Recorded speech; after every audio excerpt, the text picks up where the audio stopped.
a discussion somewhat in the air. The flying ship of Professor Lucifer sang through the skies like a silver arrow, the bleak white steel of it, gleaming in the bleak blue emptiness of the evening. That it was far above the earth was no expression for it. To the two men in it seemed to be far above the stars. The professor had himself invented the flying machine, and had also invented nearly everything in it. Every sort of tool or apparatus had, in consequence, to the full, that fantastic and distorted look which belongs to the miracles of science. For the world of science and evolution is far more nameless and elusive and like a dream, than the world of poetry and religion, since in the latter images and ideas remain themselves eternally, while it is the whole idea of evolution, that identities melt into each other as they do in a nightmare. All the tools of Professor Lucifer were the ancient human tools, gone mad, grown into unrecognizable shapes, forgetful of their origin, forgetful of their names. That thing which looked like an enormous key with 3 wheels was really a patent and very deadly revolver. That object which seemed to be created by the entanglement of 2 corkscrews was really the key. The thing which might have been mistaken for a tricycle turned upside down was the inexpressibly important instrument to which the corkscrew was the key. All these things, as I say, the professor had invented. He had invented everything in the flying ship, with the exception, perhaps, of himself. This he had been born too late actually to inaugurate, but he believed at least, that he had considerably improved it. There was, however, another man on board, so to speak, at the time. Him, also, by a curious coincidence, the professor had not invented, and him he had not even very greatly improved, though he had fished him up with a lasso out of his own back garden, in western Bulgaria, with the pure object of improving him. He was an exceedingly holy man, almost entirely covered with white hair. You could see nothing but his eyes, and he seemed to talk with them. A monk of immense learning and acute intellect, he had made himself happy in a little stone hut and a little stony garden in the Balkans, chiefly by writing the most crushing refutations of exposures of certain heresies, the last professors of which had been burned, generally by each other, precisely 1119 years previously. They were really very plausible and thoughtful heresies, and it was really a creditable or even glorious circumstance, that the old monk had been intellectual enough to detect their fallacy. The only misfortune was that nobody in the modern world was intellectual enough even to understand their argument. The old monk, one of whose names was Michael, and the other a name quite impossible to remember or repeat in our Western civilization, had, however, as I have said, made himself quite happy while he was in a mountain hermitage, in the society of wild animals. And now that his luck had lifted him above all the mountains in the society of a wild physicist, he made himself happy still. I have no intention, my good Michael, said Professor Lucifer, of endeavouring to convert you by argument. The imbecility of your traditions can be quite finely exhibited to anybody with mere ordinary knowledge of the world, the same kind of knowledge which teaches us not to sit in draughts or not to encourage friendliness in impecunious people. It is folly to talk of this or the demonstrating the rationalist philosophy. Everything demonstrates it. Rubbing shoulders with men of all kinds. You will forgive me, said the monk, meekly from under loads of white beard, but I fear I do not understand. Was it in order that I might rub my shoulder against men of all kinds that you put me inside this thing? An entertaining retort, in the narrow and deductive manner of the Middle Ages, replied the professor, calmly, but even upon your own basis I will illustrate my point. We are up in the sky. In your religion and all the religions, as far as I know, and I know everything, the sky is made the symbol of everything that is sacred and merciful. Well, now you're in the sky, you know better. Phrase it how you like, twist it how you like, you know that you know better. You know what are a man's real feelings about the heavens, when he finds himself alone in the heavens, surrounded by the heavens. You know the truth, and the truth is this. The heavens are evil, the sky is evil, the stars are evil. This mere space, this mere quantity, terrifies a man more than tigers or the terrible plague. You know that since our science has spoken, the bottom has fallen out of the universe. Now, heaven is the hopeless thing, more hopeless than any hell. Now, if there be any comfort for all your miserable progeny of morbid apes, it must be in the earth, underneath you, under the roots of the grass, in the place where hell was of old. The fiery crypts, the lurid cellars of the underworld, to which you once condemned the wicked, are hideous enough, but at least they are more homely than the heaven in which we ride. And the time will come when you will all hide in them, to escape the horror of the stars. I hope you will excuse my interrupting you, said Michael, with a slight cough, but I have always noticed. Go on, pray go on, said Professor Lucifer, radiantly. "I really like to draw out your simple ideas."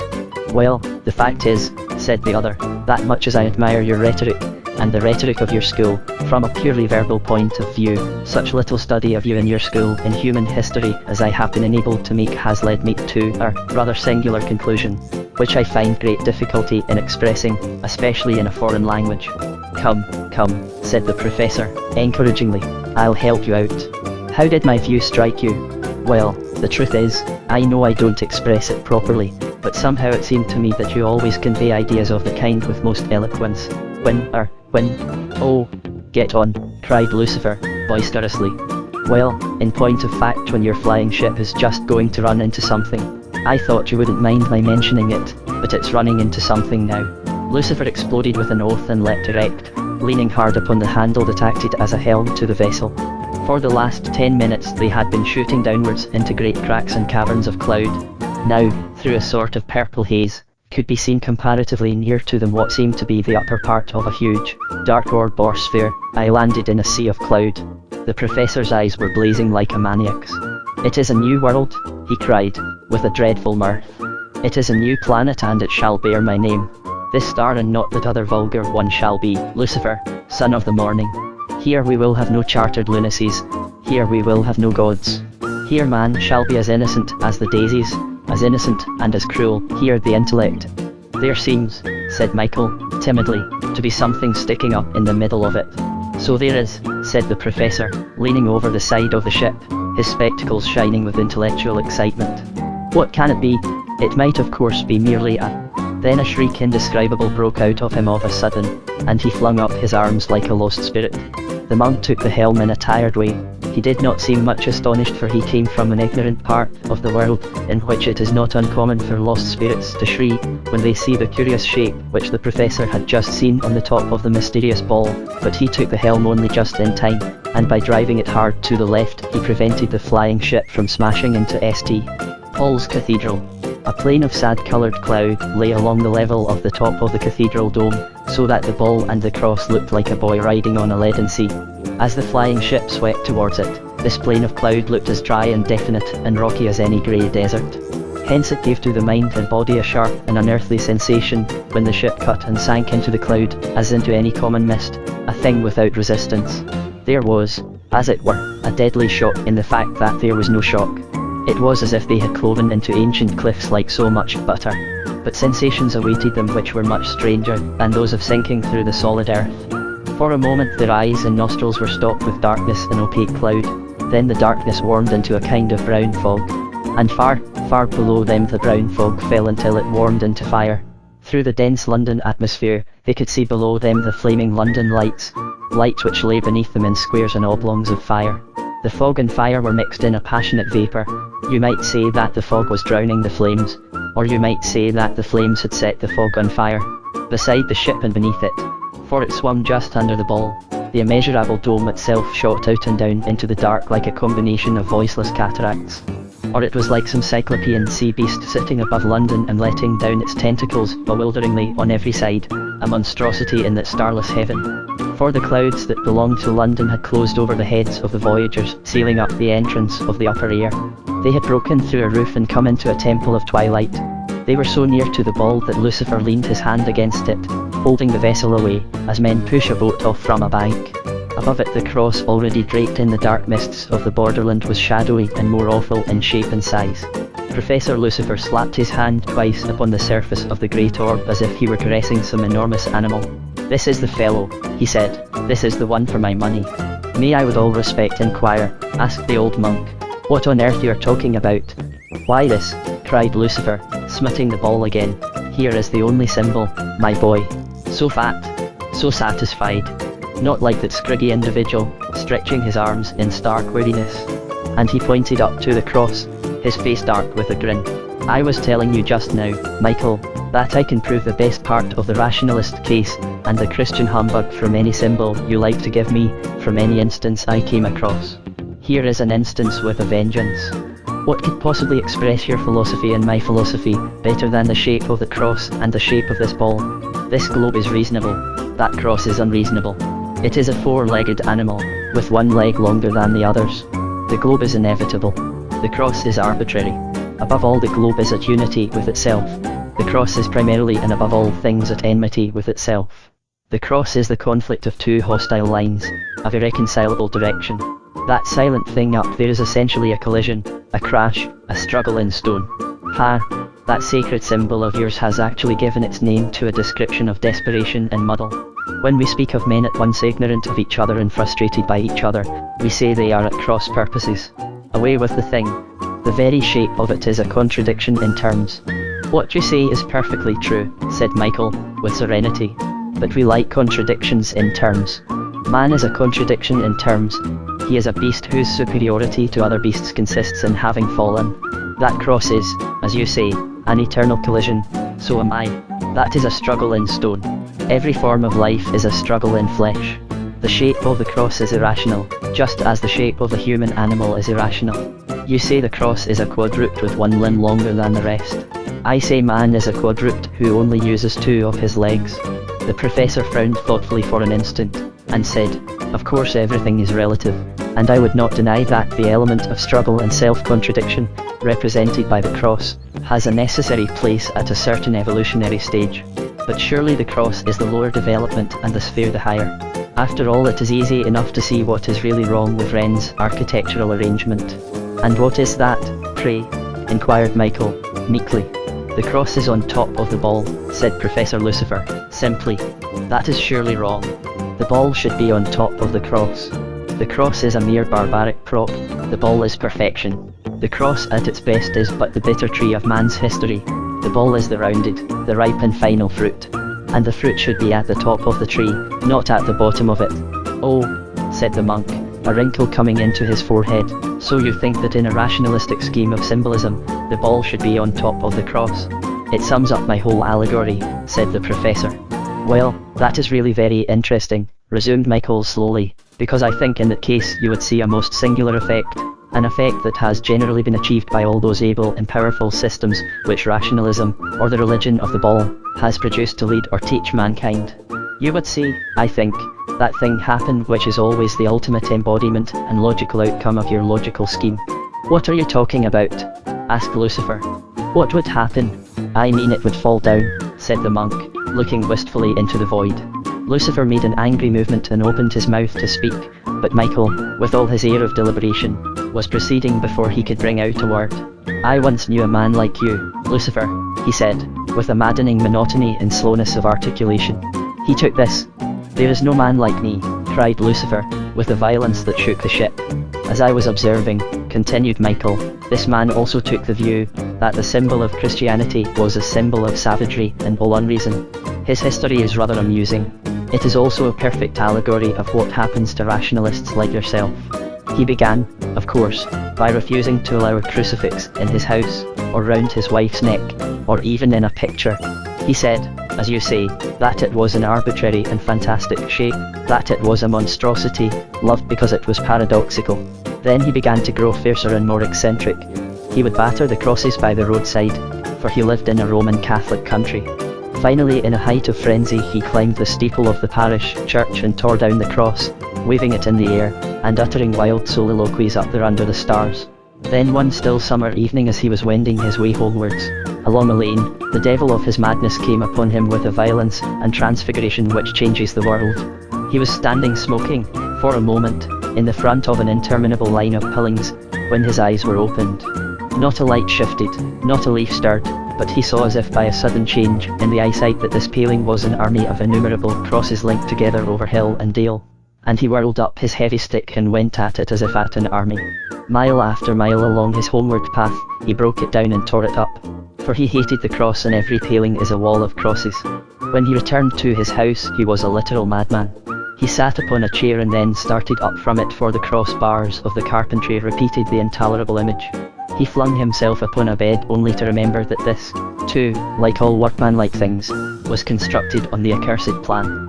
He broke his furniture because it was made of crosses. He burnt his house because it was made of crosses. He was found in the river. Lucifer was looking at him with a bitten lip. "Is that story really true?" he asked. "Oh, no," said Michael, airily. "It is a parable. It is a parable of you and all your rationalists. You begin by breaking up the cross, but you end by breaking up the habitable world. We leave you saying that nobody ought to join the church against his will. When we meet you again, you are saying that no one has any will to join it with. We leave you saying that there is no such place as Eden. We find you saying that there is no such place as Ireland. You start by hating the irrational and you come to hate everything, for everything is irrational, and so Lucifer leapt upon him with a cry like a wild beast's. Ah, he screamed, to every man his madness. You are mad on the cross. Let it save you. And with a Herculean energy, he forced the monk backwards out of the reeling car onto the upper part of the stone ball. Michael, with his abrupt agility, caught one of the beams of the cross and saved himself from falling. At the same instant Lucifer drove down a lever and the ship shot up with him in it alone. Ha! Ha! He yelled. What sort of a support do you find it, old fellow? For practical purposes of support, replied Michael grimly, it is at any rate a great deal better than the ball. May I ask if you are going to leave me here? Yes, yes. I mount, cried the professor in ungovernable excitement. Altiora Pito. My path is upward. How often have you told me, Professor, that there is really no up or down in space? Said the monk. I shall mount up as much as you will. Indeed, said Lucifer, leering over the side of the flying ship. May I ask what you are going to do? The monk pointed downward at Ludgate Hill. I am going, he said, to climb up into a star. Those who look at the matter most superficially regard paradox as something which belongs to jesting in light journalism. Paradox of this kind is to be found in the saying of the dandy, in the decadent comedy, life is much too important to be taken seriously. Those who look at the matter a little more deeply or delicately see that paradox is a thing which especially belongs to all religions. Paradox of this kind is to be found in such a saying as, the meek shall inherit the earth. But those who see and feel the fundamental fact of the matter know that paradox is a thing which belongs not to religion only, but to all vivid and violent practical crises of human living. This kind of paradox may be clearly perceived by anybody who happens to be hanging in mid-space, clinging to one arm of the cross of St. Paul's. Father Michael, in spite of his years, and in spite of his asceticism, or because of it, for all I know, was a very healthy and happy old gentleman. And as he swung on a bar above the sickening emptiness of air, he realized, with that sort of dead detachment which belongs to the brains of those in peril, the deathless and hopeless contradiction which is involved in the mere idea of courage. He was a happy and healthy old gentleman, and therefore he was quite careless about it. And he felt as every man feels in the taut moment of such terror, that his chief danger was terror itself. His only possible strength would be a coolness amounting to carelessness, a carelessness amounting almost to a suicidal swagger. His one wild chance of coming out safely would be in not too desperately desiring to be safe. There might be footholds down that awful facade, if only he could not care whether they were footholds or no. If he were foolhardy he might escape. If he were wise he would stop where he was till he dropped from the cross like a stone. And this antinomy kept on repeating itself in his mind. A contradiction as large and staring as the immense contradiction of the cross. He remembered having often heard the words, whosoever shall lose his life the same shall save it. He remembered with a sort of strange pity that this had always been made to mean that whoever lost his physical life should save his spiritual life. Now he knew the truth that is known to all fighters, and hunters, and climbers of cliffs. He knew that even his animal life could only be saved by a considerable readiness to lose it. Some will think it improbable that a human soul swinging desperately in mid-air should think about philosophical inconsistencies, but such extreme states are dangerous things to dogmatize about. Frequently they produce a certain useless and joyless activity of the mere intellect, thought not only divorced from hope but even from desire. And if it is impossible to dogmatize about such states, it is still more impossible to describe them. To this spasm of sanity and clarity in Michael's mind succeeded a spasm of the elemental terror, the terror of the animal in us which regards the whole universe as its enemy, which, when it is victorious, has no pity, and so, when it is defeated has no imaginable hope. Of that 10 minutes of terror it is not possible to speak in human words. But then again in that damnable darkness there began to grow a strange dawn as of grey and pale silver, and of this ultimate resignation or certainty it is even less possible to write. It is something stranger than hell itself. It is perhaps the last of the secrets of God.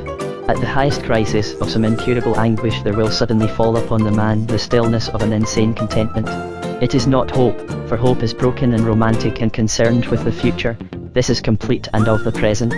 It is not faith, for faith by its very nature is fierce, and as it were at once doubtful and defiant. But this is simply a satisfaction. It is not knowledge, for the intellect seems to have no particular part in it. Nor is it, as the modern idiots would certainly say it is, a mere numbness or negative paralysis of the powers of grief. It is not negative in the least, it is as positive as good news. In some sense, indeed, it is good news. It seems almost as if there were some equality among things, some balance in all possible contingencies, which we are not permitted to know lest we should learn indifference to good and evil, but which is sometimes shown to us for an instant as a last aid in our last agony. Michael certainly could not have given any sort of rational account of this vast, unmeaning satisfaction which soaked through him and filled him to the brim. He felt with a sort of half-witted lucidity that the cross was there, and the ball was there, and the dome was there, that he was going to climb down from them, and that he did not mind in the least whether he was killed or not. This mysterious mood lasted long enough to start him on his dreadful descent and to force him to continue it. But 6 times before he reached the highest of the outer galleries, terror had returned on him like a flying storm of darkness and thunder. By the time he had reached that place of safety he almost felt, as in some impossible fit of drunkenness, that he had 2 heads. One was calm, careless, and efficient. The other saw the danger like a deadly map, was wise, careful, and useless. He had fancied that he would have to let himself vertically down the face of the whole building. When he dropped into the upper gallery he still felt as far from the terrestrial globe as if he had only dropped from the sun to the moon. He paused a little, panting in the gallery under the ball, and idly kicked his heels, moving a few yards along it. And as he did so a thunderbolt struck his soul. A man, a heavy, ordinary man, with a composed indifferent face, and a prosaic sort of uniform, with a row of buttons, blocked his way. Michael had no mind to wonder whether this solid astonished man, with the brown moustache and the nickel buttons, had also come on a flying ship. He merely let his mind float in an endless felicity about the man. He thought how nice it would be if he had to live up in the gallery with that one man forever. He thought how he would luxuriate in the nameless shades of this man's soul and then hear with an endless excitement about the nameless shades of the souls of all his aunts and uncles. A moment before he had been dying alone. Now he was living in the same world with a man, an inexhaustible ecstasy. In the gallery below the Ballfather Michael had found that man who is the noblest and most divine and most lovable of all men, better than all the saints, greater than all the heroes, Man Friday. In the confused colour and music of his new paradise, Michael heard only in a faint and distant fashion some remarks that this beautiful solid man seemed to be making to him, remarks about something or other being after hours and against orders. He also seemed to be asking how Michael got up there. This beautiful man evidently felt as Michael did that the earth was a star and was set in heaven. At length Michael sated himself with the mere sensual music of the voice of the man in buttons.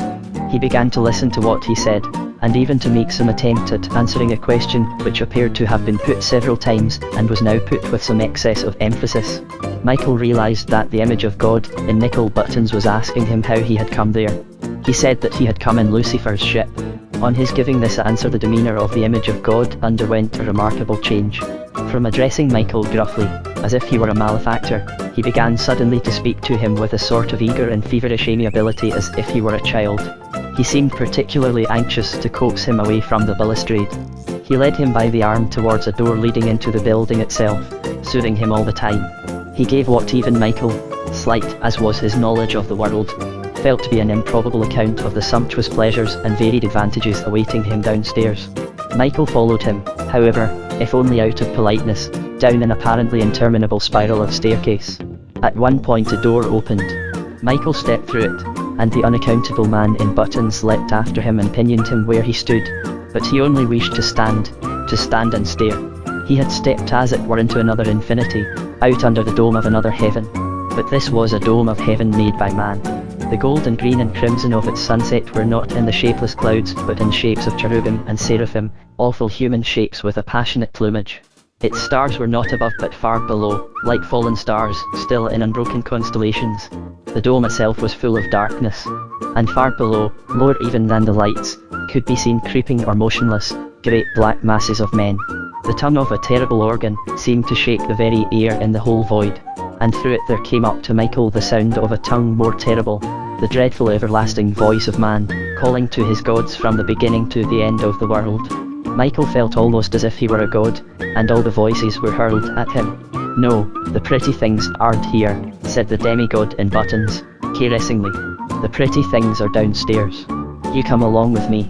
There's something that will surprise you downstairs. Something you want very much to see.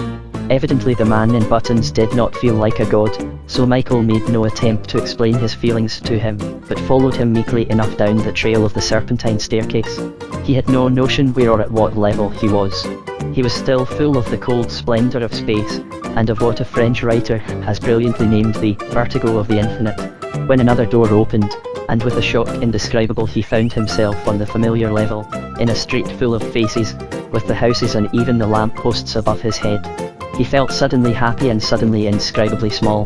He fancied he had been changed into a child again. His eyes sought the pavement seriously as children's do, as if it were a thing with which something satisfactory could be done. He felt the full warmth of that pleasure from which the proud shut themselves out, the pleasure which not only goes with humiliation, but which almost is humiliation. Men who have escaped death by a hair have it, and men whose love is returned by a woman unexpectedly, and men whose sins are forgiven them. Everything his eye fell on it feasted on, not aesthetically, but with a plain, jolly appetite as of a boy eating buns. He relished the squareness of the houses. He liked their clean angles as if he had just cut them with a knife. The lit squares of the shop windows excited him as the young are excited by the lit stage of some promising pantomime. He happened to see in one shop which projected with a bulging bravery onto the pavement some square tins of potted meat, and it seemed like a hint of 100 hilarious high teas in 100 streets of the world. He was, perhaps, the happiest of all the children of men. For in that unendurable instant when he hung, half slipping, to the ball of St. Paul's, the whole universe had been destroyed and recreated. Suddenly through all the din of the dark streets came a crash of glass. With that mysterious suddenness of the Cockney mob, a rush was made in the right direction, a dingy office, next to the shop of the potted meat. The pane of glass was lying in splinters about the pavement, and the police already had their hands on a very tall young man, with dark, lank hair and dark, dazed eyes, with a great plaid over his shoulder, who had just smashed the shop window with a single blow of his stick. "I'd do it again," said the young man, with a furious white face. "Anybody would have done it. Did you see what it said? I swear I'd do it again." Then his eyes encountered the monkish habit of Michael, and he pulled off his great tam-o'-shanter with the gesture of a Catholic. "Father, did you see what they said?" he cried, trembling. "Did you see what they dared to say? I didn't understand it at first. I read it half through before I broke the window." Michael felt he knew not how. The whole peace of the world was pent up painfully in his heart. The new and childlike world, which he had seen so suddenly, men had not seen at all. Here they were still at their old, bewildering, pardonable, useless quarrels, with so much to be said on both sides, and so little that need be said at all. A fierce inspiration fell on him suddenly. He would strike them where they stood with the love of God. They should not move till they saw their own sweet and startling existence. They should not go from that place till they went home embracing like brothers and shouting like men delivered. From the cross from which he had fallen fell the shadow of its fantastic mercy, and the first 3 words he spoke in a voice like a silver trumpet, held men as still as stones. Perhaps if he had spoken there for an hour in his illumination he might have founded a religion on Ludgate Hill, but the heavy hand of his guide fell suddenly on his shoulder. "This poor fellow is dotty," he said good-humouredly to the crowd. "I found him wandering in the cathedral. Says he came in a flying ship. Is there a constable to spare to take care of him?" There was a constable to spare. 2 other constables attended to the tall young man in grey. A 4th concerned himself with the owner of the shop, who showed some tendency to be turbulent. They took the tall young man away to a magistrate, whither we shall follow him in an ensuing chapter. And they took the happiest man in the world away to an asylum. 2. The religion of the stipendiary magistrate. The editorial office of The Atheist had for some years past become less and less prominently interesting as a feature of Ludgate Hill. The paper was unsuited to the atmosphere. It showed an interest in the Bible unknown in the district, and a knowledge of that volume to which nobody else on Ludgate Hill could make any conspicuous claim. It was in vain that the editor of The Atheist filled his front window with fierce and final demands as to what Noah in the Ark did with the neck of the giraffe. It was in vain that he asked violently, as for the last time, how the statement, "God is spirit," could be reconciled with the statement, "the earth is his footstool." It was in vain that he cried with an accusing energy that the Bishop of London was paid L12,000 a year for pretending to believe that the whale swallowed Jonah. It was in vain that he hung in conspicuous places the most thrilling scientific calculations about the width of the throat of a whale. Was it nothing to them all day that passed by? Did his sudden and splendid and truly sincere indignation never stir any of the people pouring down Ludgate Hill? Never. The little man who edited The Atheist would rush from his shop on starlit evenings and shake his fist at St. Paul's in the passion of his holy war upon the holy place.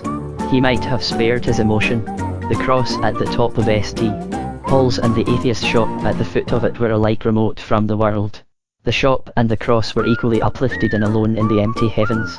To the little man who edited The Atheist, a fiery little Scotchman, with fiery, red hair and beard, going by the name of Turnbull, all this decline in public importance seemed not so much sad or even mad, but merely bewildering and unaccountable. He had said the worst thing that could be said, and it seemed accepted and ignored like the ordinary second best of the politicians. Every day his blasphemies looked more glaring, and every day the dust lay thicker upon them. It made him feel as if he were moving in a world of idiots. He seemed among a race of men who smiled when told of their own death, or looked vacantly at the day of judgment. Year after year went by, and year after year the death of God in a shop in Ludgate became a less and less important occurrence. All the forward men of his age discouraged Turnbull. The socialists said he was cursing priests when he should be cursing capitalists. The artists said that the soul was most spiritual, not when freed from religion, but when freed from morality. Year after year went by, and at least a man came by who treated Mr. Turnbull's secularist shop with a real respect and seriousness. He was a young man in a great plaid, and he smashed the window. He was a young man, born in the Bay of Arisaig, opposite Rum and the Isle of Skye. His high, hawk-like features and snaky black hair bore the mark of that unknown historic thing, which is crudely called Celtic, but which is probably far older than the Celts, whoever they were. He was in name and stock a Highlander of the MacDonalds, but his family took, as was common in such cases, the name of a subordinate sept as a surname, and for all the purposes which could be answered in London, he called himself Evan Mason. He had been brought up in some loneliness and seclusion as a strict Roman Catholic, in the midst of that little wedge of Roman Catholics which is driven into the Western Highlands.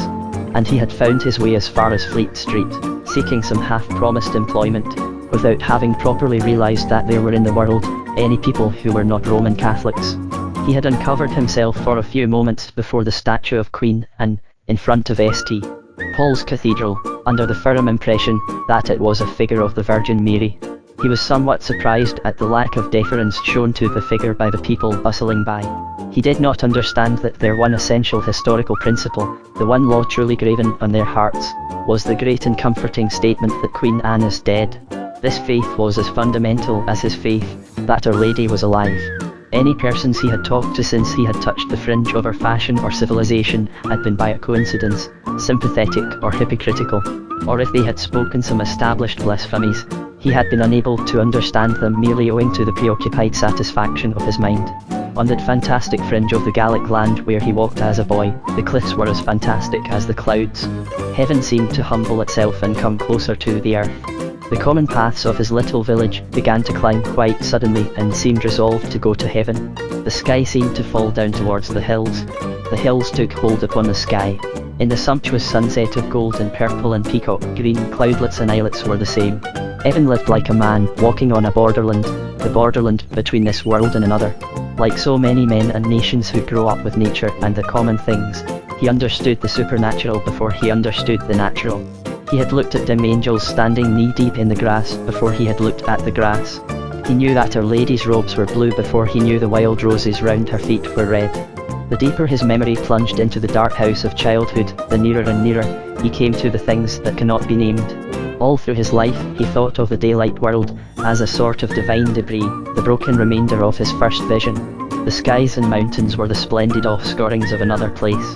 The stars were lost jewels of the Queen. Our Lady had gone and left the stars by accident.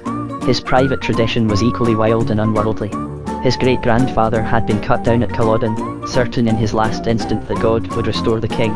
His grandfather, then a boy of 10, had taken the terrible claymore from the hand of the dead and hung it up in his house, burnishing it and sharpening it for 60 years, to be ready for the next rebellion.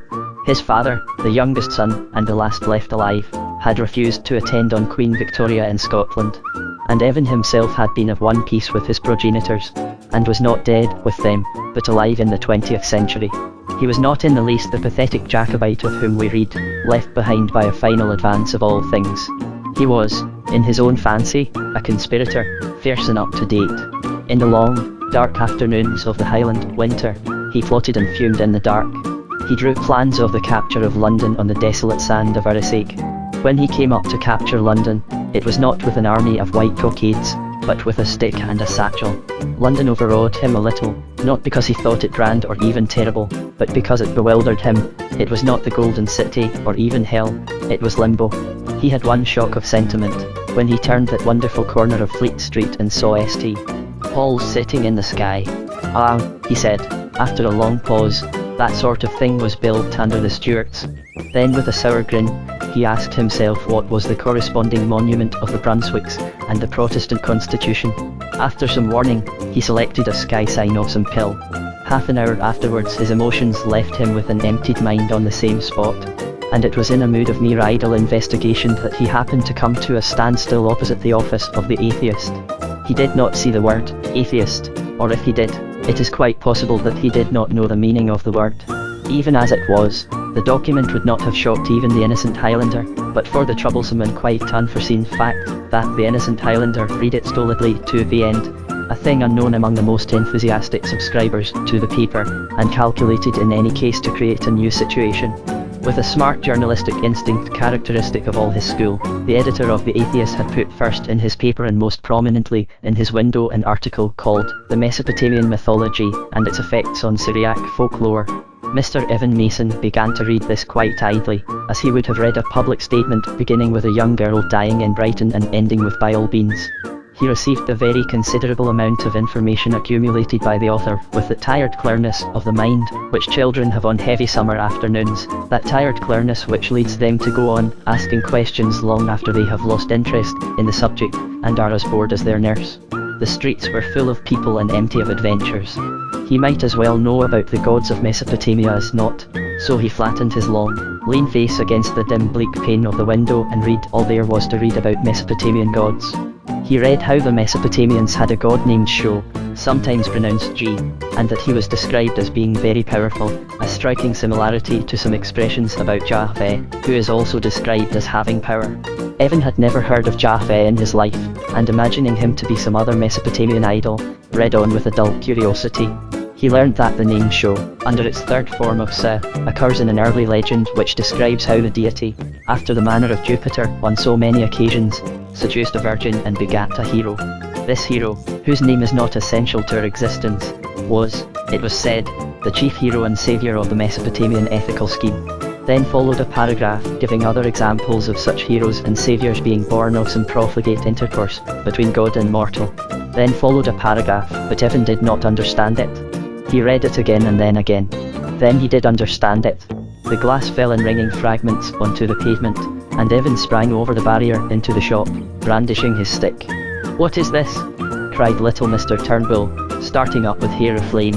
"How dare you break my window?" "Because it was the quickest cut to you," cried Evan, stamping. "Stand up and fight, you crapulous coward. You dirty lunatic. Stand up, will you? Have you any weapons here? Are you mad?" asked Turnbull, glaring. "Are you?" cried Evan. "Can you be anything else when you plaster your own house with the god-defying filth? Stand up and fight, I say." A great light like dawn came into Mr. Turnbull's face. Behind his red hair and beard he turned deadly pale with pleasure. Here, after 20 lone years of useless toil, he had his reward. Someone was angry with the paper. He bounded to his feet like a boy. He saw a new youth opening before him. And as not unfrequently happens to middle-aged gentlemen when they see a new youth opening before them, he found himself in the presence of the police. The policemen, after some ponderous questionings, collared both the two enthusiasts. They were more respectful, however, to the young man who had smashed the window, than to the miscreant who had had his window smashed. There was an air of refined mystery about Evan Mason, which did not exist in the irate little shopkeeper, an air of refined mystery which appealed to the policemen, for policemen, like most other English types, are at once snobs and poets. Mason might possibly be a gentleman, they felt. The editor manifestly was not. And the editor's fine rational republican appeals to his respect for law, and his ardour to be tried by his fellow citizens, seemed to the police quite as much gibberish as Evan's mysticism could have done. The police were not used to hearing principles, even the principles of their own existence. The police magistrate, before whom they were hurried and tried, was a Mr. Cumberland Vane, a cheerful, middle-aged gentleman, honourably celebrated for the lightness of his sentences and the lightness of his conversation. He occasionally worked himself up into a sort of theoretic rage about certain particular offenders, such as the men who took pokers to their wives, talked in a loose, sentimental way about the desirability of flogging them, and was hopelessly bewildered by the fact that the wives seemed even more angry with him than with their husbands. He was a tall, spruce man, with a twist of black moustache and incomparable morning dress. He looked like a gentleman, and yet, somehow, like a stage gentleman. He had often treated serious crimes against mere order or property with a humane flippancy. Hence, about the mere breaking of an editor's window, he was almost uproarious.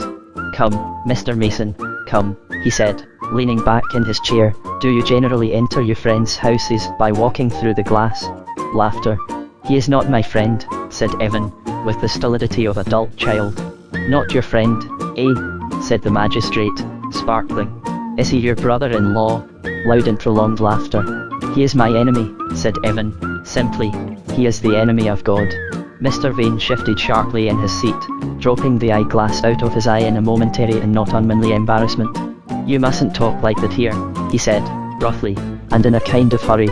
"That has nothing to do with us." Evan opened his great, blue eyes. "God," he began. "Be quiet," said the magistrate, angrily. "It is most undesirable that things of the sort should be spoken about, in public, and in an ordinary court of justice. Religion is, too personal a matter to be mentioned in such a place." "Is it?" answered the Highlander. "Then what did those policemen swear by just now?" "That is no parallel," answered Vane, rather irritably. "Of course there is a form of oath to be taken reverently, and there's an end of it. But to talk in a public place about one's most sacred and private sentiments, well, I call it bad taste." Slight applause. "I call it irreverent. And I'm not specially orthodox either." "I see you're not," said Evan, "but I am." "We are wandering from the point," said the police magistrate, pulling himself together. "May I ask why you smashed this worthy citizen's window?" Evan turned a little pale at the mere memory, but he answered with the same cold and deadly literalism that he showed throughout. "Because he blasphemed Our Lady."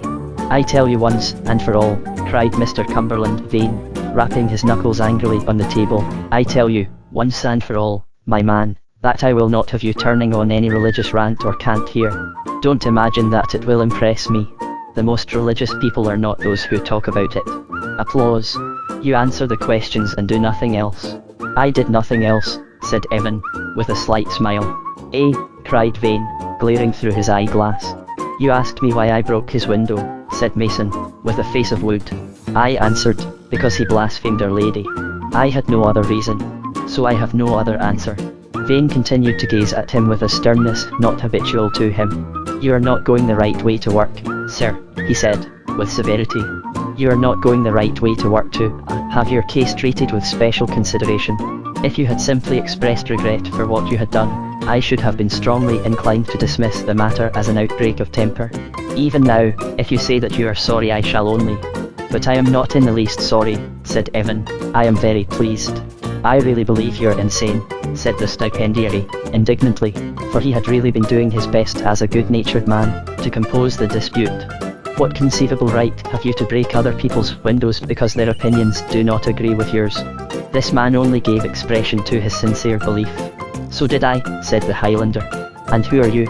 exploded Vane. "Are your views necessarily the right ones? Are you necessarily in possession of the truth?" "Yes," said Mason. The magistrate broke into a contemptuous laugh. "Oh, you want a nurse to look after you," he said. "You must pay L10. Evan Mason plunged his hands into his loose grey garment and drew out a queer-looking leather purse. It contained exactly 12 sovereigns. He paid down the 10, coin by coin, in silence, and equally silently returned the remaining 2 to the receptacle. Then he said, "May I say a word, your worship?" Cumberland Vane seemed half hypnotized with the silence and automatic movements of the stranger. He made a movement with his head, which might have been either yes or no. "I only wished to say, your worship," said Mason, putting back the purse in his trouser pocket, "that smashing that shop window was, I confess, a useless and rather irregular business. It may be excused, however, as a mere preliminary to further proceedings, a sort of preface. Wherever and whenever I meet that man, and he pointed to the editor of The Atheist, whether it be outside this door in 10 minutes from now, or 20 years hence in some distant country, wherever and whenever I meet that man, I will fight him. Do not be afraid. I will not rush at him like a bully, or bear him down with any brute superiority. I will fight him like a gentleman. I will fight him as our fathers fought. He shall choose how, sword or pistol, horse or foot. But if he refuses, I will write his cowardice on every wall in the world. If he had said of my mother what he said of the Mother of God, there is not a club of clean men in Europe that would deny my right to call him out. If he had said it of my wife, you English would yourselves have pardoned me for beating him like a dog in the marketplace. Your worship, I have no mother, I have no wife. I have only that which the poor have equally with the rich, which the lonely have equally with the man of many friends. To me this whole strange world is holy, because in the heart of it there is a home. To me this cruel world is kindly, because higher than the heavens there is something more human than humanity. If a man must not fight for this, may he fight for anything. I would fight for my friend, but if I lost my friend, I should still be there. I would fight for my country, but if I lost my country, I should still exist. But if what that devil dreams were true, I should not be, I should burst like a bubble and be gone. I could not live in that imbecile universe. Shall I not fight for my own existence? The magistrate recovered his voice and his presence of mind. The first part of the speech, the bombastic and brutally practical challenge, stunned him with surprise, but the rest of Evan's remarks, branching off as they did into theoretic phrases, gave his vague and very English mind, full of memories of the hedging and compromise in English public speaking, an indistinct sensation of relief, as if the man, though mad, were not so dangerous as he had thought. He went into a sort of weary laughter. For heaven's sake, man, he said, don't talk so much. Let other people have a chance. Laughter. I trust all that you said about asking Mr. Turnbull to fight may be regarded as rubbish. In case of accidents, however, I must bind you over to keep the peace. To keep the peace, repeated Evan. With whom? With Mr. Turnbull, said Vane. Certainly not, answered Mason. What has he to do with peace? Do you mean to say, began the magistrate, that you refuse to? The voice of Turnbull himself clove in for the first time. Might I suggest, he said, that I, your worship, can settle to some extent this absurd matter myself. This rather wild gentleman promises that he will not attack me with any ordinary assault, and if he does, you may be sure the police shall hear of it. But he says he will not. He says he will challenge me to a duel, and I cannot say anything stronger about his mental state than to say that I think that it is highly probable that he will. Laughter. But it takes two to make a duel, your worship. Renewed laughter. I do not in the least mind being described on every wall in the world as the coward who would not fight a man in Fleet Street about whether the Virgin Mary had a parallel in Mesopotamian mythology. No, your worship. You need not trouble to bind him over to keep the peace. I bind myself over to keep the peace, and you may rest quite satisfied that there will be no duel with me in it. Mr. Cumberland Vane rolled about, laughing in a sort of relief. You're like a breath of April, sir, he cried. You're ozone after that fellow. You're perfectly right. Perhaps I have taken the thing too seriously. I should love to see him sending you challenges and to see you smiling. Well, well. Evan went out of the court of justice free, but strangely shaken, like a sick man. Any punishment of suppression he would have felt as natural, but the sudden juncture between the laughter of his judge and the laughter of the man he had wronged made him feel suddenly small, or at least, defeated. It was really true that the whole modern world regarded his world as a bubble. No cruelty could have shown it, but their kindness showed it with a ghastly clearness. As he was brooding, he suddenly became conscious of a small, stern figure, fronting him in silence. Its eyes were grey and awful, and its beard red. It was Turnbull. Well, sir, said the editor of The Atheist, where is the fight to be? Name the field, sir. Evan stood thunderstruck. He stammered out something, he knew not what. He only guessed it by the answer of the other. Do I want to fight? Do I want to fight? Cried the furious freethinker. Why, you moonstruck scarecrow of superstition, do you think your dirty saints are the only people who can die? Haven't you hung atheists, and burned them, and boiled them, and did they ever deny their faith? Do you think we don't want to fight? Night and day I have prayed, I have longed for an atheist revolution, I have longed to see your blood and ours on the streets. Let it be yours or mine. But you said, began Mason.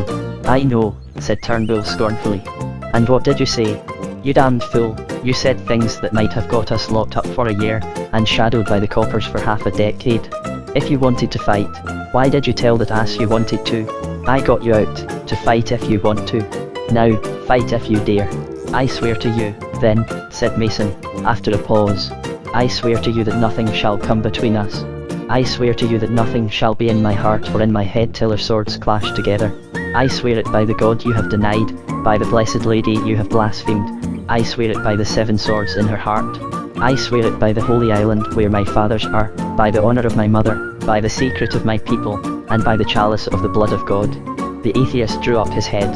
And I, he said, give my word. 3. Some old curiosities. The evening sky, a dome of solid gold, unflecked even by a single sunset cloud, steeped the meanest sights of London in a strange and mellow light. It made a little greasy street of St. Martin's Lane look as if it were paved with gold. It made the pawnbrokers halfway down it shine as if it were really that mountain of piety that the French poetic instinct has named it. It made the mean pseudo-French bookshop, next but one to it, a shop packed with dreary indecency, show for a moment a kind of Parisian colour. And the shop that stood between the pawnshop and the shop of dreary indecency showed with quite a blaze of old-world beauty, for it was, by accident, a shop not unbeautiful in itself. The front window had a glimmer of bronze and blue steel, lit, as by a few stars, by the sparks of what were alleged to be jewels. For it was in brief, a shop of bric-a-brac and old curiosities. A row of half-burnished 17th century swords ran like an ornate railing along the front of the window. Behind was a darker glimmer of old oak and old armour, and higher up hung the most extraordinary-looking South Sea tools, or utensils, whether designed for killing enemies or merely for cooking them, no mere white man could possibly conjecture. But the romance of the eye, which really on this rich evening, clung about the shop, had its main source in the accident of 2 doors standing open, the front door that opened on the street, and a back door that opened on an odd green square of garden, that the sun turned to a square of gold. There is nothing more beautiful than thus to look as it were through the archway of a house, as if the open sky were an interior chamber, and the sun a secret lamp of the place. I have suggested that the sunset light made everything lovely. To say that it made the keeper of the curiosity shop lovely would be a tribute to it perhaps too extreme. It would easily have made him beautiful if he had been merely squalid, if he had been a Jew of the Fagin type. But he was a Jew of another and much less admirable type, a Jew with a very well-sounding name. For though there are no hard tests for separating the tares and the wheat of any people, one rude but efficient guide is that the nice Jew is called Moses Solomon, and the nasty Jew is called Thornton Percy. The keeper of the curiosity shop was of the Thornton Percy branch of the chosen people. He belonged to those lost 10 tribes whose industrious object is to lose themselves.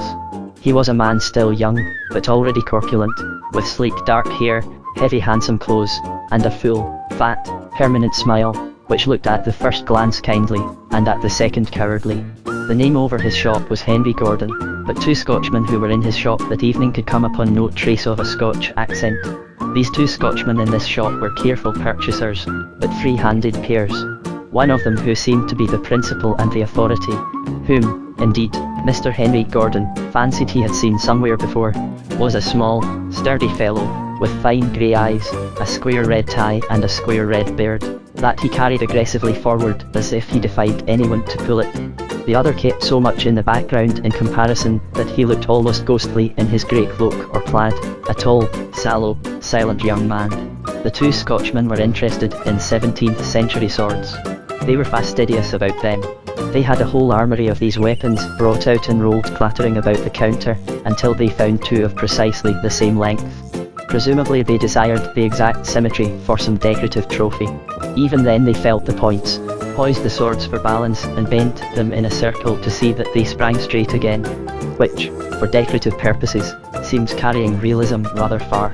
"These will do," said the strange person with the red beard, "and perhaps I had better pay for them at once. And as you are the challenger, Mr. Mason, perhaps you had better explain the situation." The tall Scotchman in grey took a step forward and spoke in a voice quite clear and bold, and yet somehow lifeless, like a man going through an ancient formality. "The fact is, Mr. Gordon, we have to place our honour in your hands. Words have passed between Mr. Turnbull and myself on a grave and invaluable matter, which can only be atoned for by fighting.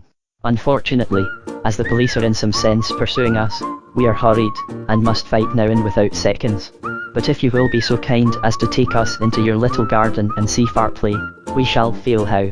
The shopman recovered himself from a stunning surprise and burst out, "Gentlemen, are you drunk? A duel? A duel in my garden? Go home, gentlemen, go home." "Why, what did you quarrel about?" "We quarrelled," said Evan, in the same dead voice, "about religion." The fat shopkeeper rolled about in his chair with enjoyment. "Well, this is a funny game," he said. "So you want to commit murder on behalf of religion? Well, my religion is a little respect for humanity, and—" "Excuse me," cut in Turnbull, suddenly and fiercely, pointing towards the pawnbroker's next door. "Don't you own that shop?" "Why, yes," said Gordon. "And don't you own that shop?" repeated the secularist, pointing backward to the pornographic bookseller. "What if I do?" "Why, then," cried Turnbull, with grating contempt, "I will leave the religion of humanity confidently in your hands. But I am sorry I troubled you about such a thing as honor. Look here, my man. I do believe in humanity. I do believe in liberty. My father died for it under the swords of the yeomanry. I am going to die for it, if need be, under the sword on your counter. But if there is one sight that makes me doubt it, it is your foul fat face. It is hard to believe you were not meant to be ruled like a dog or killed like a cockroach. Don't try your Slaves philosophy on me. We are going to fight, and we are going to fight in your garden, with your swords. Be still. Raise your voice above a whisper, and I run you through the body." Turnbull put the bright point of the sword against the gay waistcoat of the dealer, who stood choking with rage and fear, and in astonishment so crushing as to be greater than either. "Mason," said Turnbull, falling almost into the familiar tone of a business partner, "Mason, tie up this fellow and put a gag in his mouth. Be still, I say, or I kill you where you stand."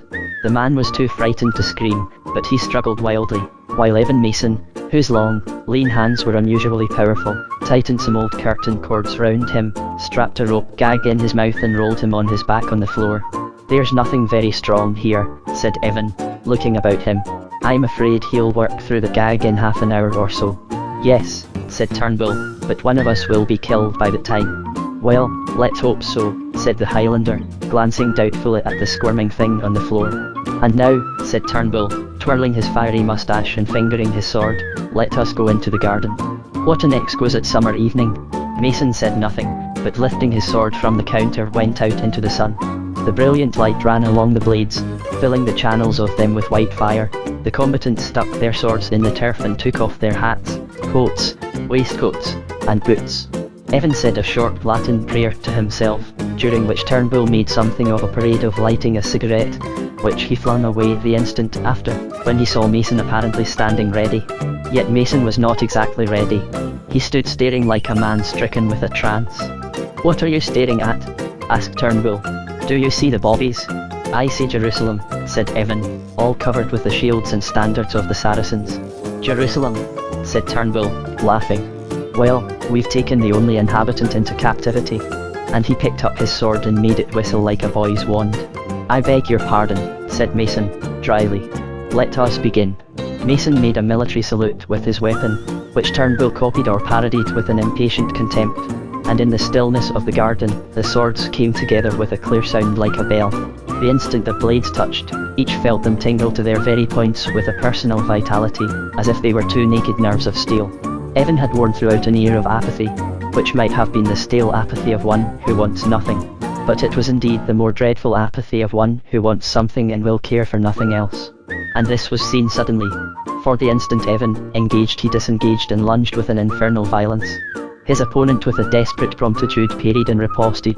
The parry only just succeeded, the riposte failed. Something big and unbearable seemed to have broken finally out of Evan in that first murderous lunge, leaving him lighter and cooler and quicker upon his feet. He fell to again, fiercely still, but now with a fierce caution. The next moment Turnbull lunged. Mason seemed to catch the point and throw it away from him, and was thrusting back like a thunderbolt, when a sound paralysed him, another sound beside their ringing weapons. Turnbull, perhaps from an equal astonishment, perhaps from chivalry, stopped also and forebore to send his sword through his exposed enemy. "What's that?" asked Evan, hoarsely. A heavy scraping sound, as of a trunk being dragged along a littered floor, came from the dark shop behind them. "The old Jew has broken one of his strings," And he's crawling about, said Turnbull. Be quick. We must finish before he gets his gag out. Yes, yes, quick. On guard, cried the Highlander. The blades crossed again with the same sound like song, and the men went to work again with the same white and watchful faces. Evan, in his impatience, went back a little to his wildness. He made windmills, as the French duelists say, and though he was probably a shade the better fencer of the two, he found the other's point pass his face twice so close as almost to graze his cheek. The second time, he realized the actual possibility of defeat and pulled himself together under a shock of the sanity of anger. He narrowed, and, so to speak, tightened his operations. He fenced, as the swordsman's boast goes, in a wedding ring. He turned Turnbull's thrusts, with a maddening and almost mechanical click, like that of a machine. Whenever Turnbull's sword sought to go over that other mere white streak, it seemed to be caught in a complex network of steel. He turned one thrust, turned another, then suddenly he went forward, at the lunge with his whole living weight. Turnbull leaped back, but Evan lunged and lunged and lunged again like a devilish piston rod or battering ram. And high above all the sound of the struggle there broke into the silent evening a bellowing human voice, nasal, raucous, at the highest pitch of pain. Help! Help! Police! Murder! Murder! The gag was broken, and the tongue of terror was loose. Keep on, gasped Turnbull. One may be killed before they come. The voice of the screaming shopkeeper was loud enough to drown not only the noise of the swords but all other noises around it, but even through its rending din there seemed to be some other stir or scurry. And Evan, in the very act of thrusting at Turnbull, saw something in his eyes that made him drop his sword. The atheist, with his grey eyes at their widest and wildest, was staring straight over his shoulder at the little archway of shop that opened on the street beyond, and he saw the archway blocked and blackened with strange figures. We must bolt, Mason, he said abruptly, and there isn't a damned second to lose either. Do as I do. With a bound he was beside the little cluster of his clothes and boots that lay on the lawn. He snatched them up, without waiting to put any of them on, and tucking his sword under his other arm, went wildly at the wall at the bottom of the garden and swung himself over it. 3 seconds after he had alighted in his socks on the other side, Mason alighted beside him, also in his socks and also carrying clothes and sword in a desperate bundle. They were in a by-street, very lean and lonely itself, but so close to a crowded thoroughfare that they could see the vague masses of vehicles going by, and could even see an individual hansom cab passing the corner at the instant. Turnbull put his fingers to his mouth like a gutter snipe and whistled twice. Even as he did so he could hear the loud voices of the neighbours and the police coming down the garden. The hansom swung sharply and came tearing down the little lane at his call. When the cabman saw his fears, however, 2 wild-haired men in their shirts and socks with naked swords under their arms, he not unnaturally brought his readiness to a rigid stop and stared suspiciously. You talk to him a minute, whispered Turnbull, and stepped back into the shadow of the wall. We want you, said Mason to the cabman, with a superb Scotch drawl of indifference and assurance, to drive us to St. Pancras Station, very quick. Very sorry, sir, said the cabman, but I'd like to know it was all right. Might I ask where you come from, sir? A second after he spoke Mason heard a heavy voice on the other side of the wall, saying, I suppose I'd better get over and look for them. Give me a back.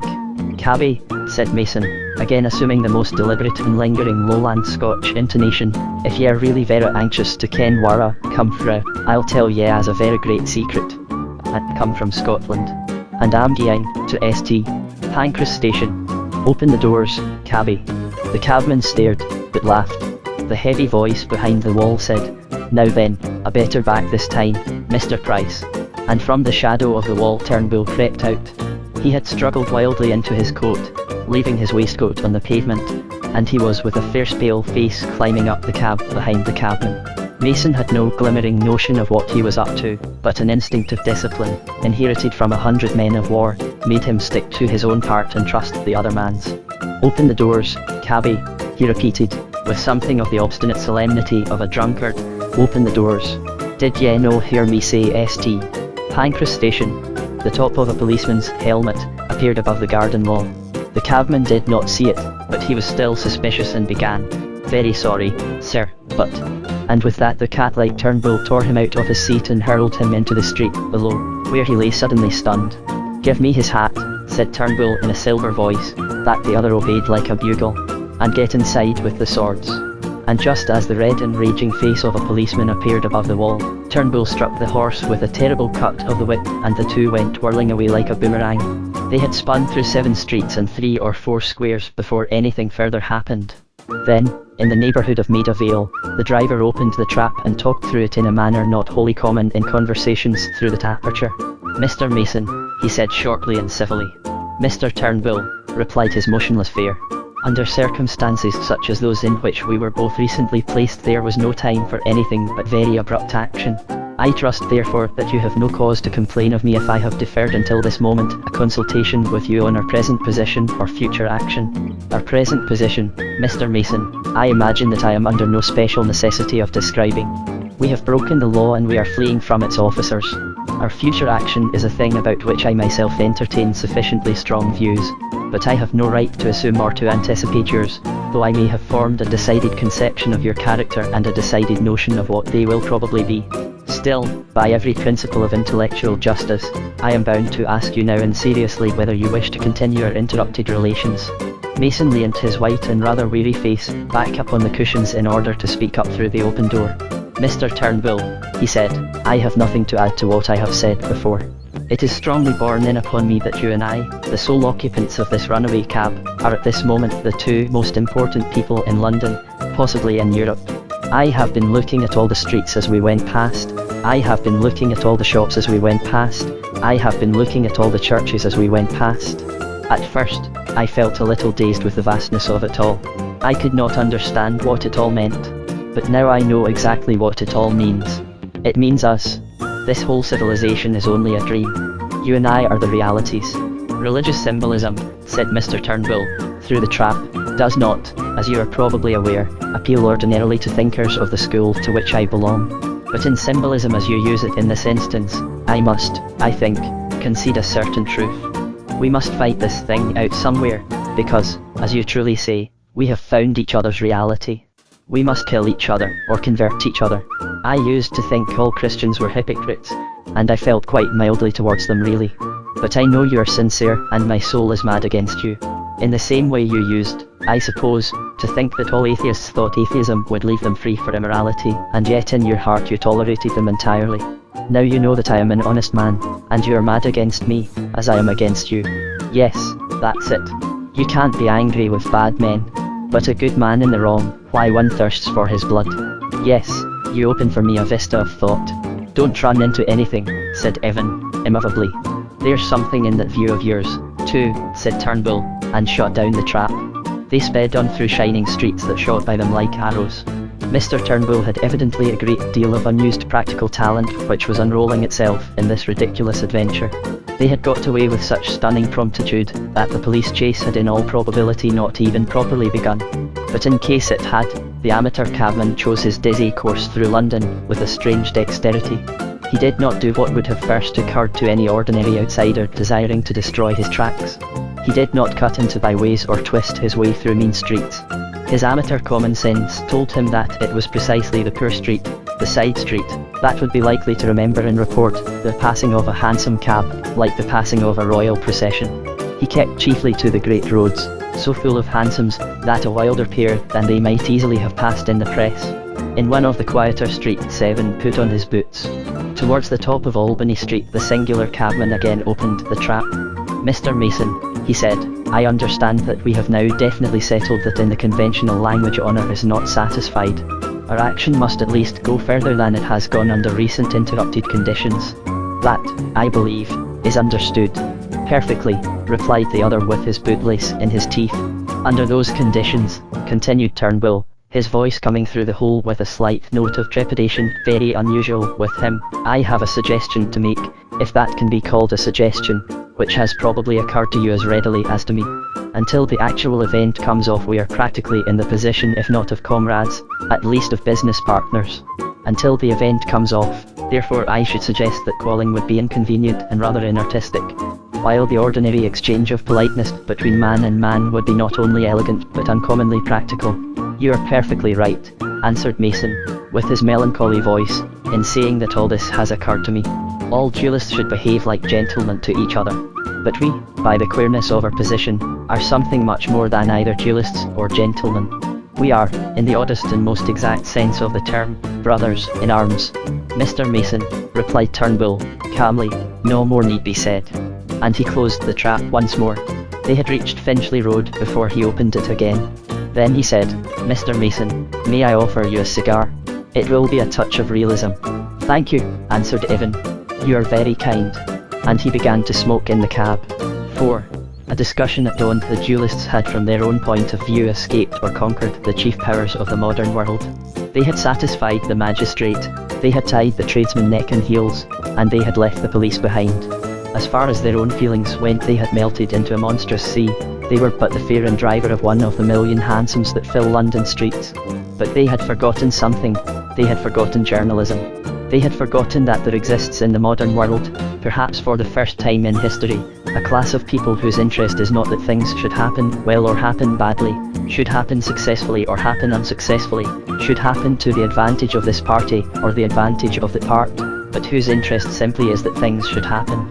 It is the one great weakness of journalism, as a picture of our modern existence, that it must be a picture made up entirely of exceptions. We announce on flaring posters that a man has fallen off a scaffolding. We do not announce on flaring posters that a man has not fallen off a scaffolding. Yet this latter fact is fundamentally more exciting, as indicating that moving tower of terror and mystery, a man, is still abroad upon the earth. That the man has not fallen off a scaffolding is really more sensational, and it is also some 1,000 times more common. But journalism cannot reasonably be expected thus to insist upon the permanent miracles. Busy editors cannot be expected to put on their posters, Mr. Wilkinson still safe, or Mr. Jones, of Worthing, not dead yet. They cannot announce the happiness of mankind at all. They cannot describe all the forks that are not stolen, or all the marriages that are not judiciously dissolved. Hence the complete picture they give of life is of necessity fallacious. They can only represent what is unusual. However democratic they may be, they are only concerned with the minority. The incident of the religious fanatic who broke a window on Ludgate Hill was alone enough to set them up in good copy for the night.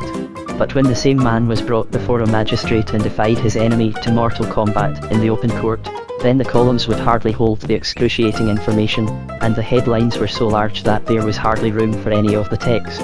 The Daily Telegraph headed a column, "A Duel on Divinity," and there was a correspondence, afterwards, which lasted for months, about whether police magistrates ought to mention religion. The Daily Mail in its dull, sensible way, headed the events, wanted to fight for the Virgin. Mr. James Douglas, in the Star, presuming on his knowledge of philosophical and theological terms, described the Christians' outbreak under the title of Duelist and Duelist. The Daily News inserted a colourless account of the matter, but was pursued and eaten up for some weeks, with letters from outlying ministers, headed, Murder in Mariolatry. But the journalistic temperature was steadily and consistently heated by all these influences. The journalists had tasted blood, prospectively, and were in the mood for more. Everything in the matter prepared them for further outbursts of moral indignation. And when a gasping reporter rushed in the last hours of the evening with the announcement that the two heroes of the police court had literally been found fighting in a London back garden, with a shopkeeper bound and gagged in the front of the house, the editors and sub-editors were stricken still as men are by great beatitudes. The next morning, 5 or 6 of the great London dailies burst out simultaneously into great blossoms of eloquent leader writing. Towards the end all the leaders tended to be the same, but they all began differently. The Daily Telegraph, for instance, began, "There will be little difference among our readers, or among all truly English and law-abiding men touching the etc. etc." The Daily Mail said, "People must learn, in the modern world, to keep their theological differences to themselves." The Fracas, etc. etc. The Daily News started, "Nothing could be more inimical to the cause of true religion than etc. etc." The Times began with something about Celtic disturbances of the equilibrium of empire, and the Daily Express distinguished itself splendidly by omitting altogether so controversial a matter and substituting a leader about galoshes. And the morning after that, the editors and the newspapers were in such a state that, as the phrase is, there was no holding them. Whatever secret and elvish thing it is that broods over editors and suddenly turns their brains, that thing had seized on the story of the broken glass and the duel in the garden.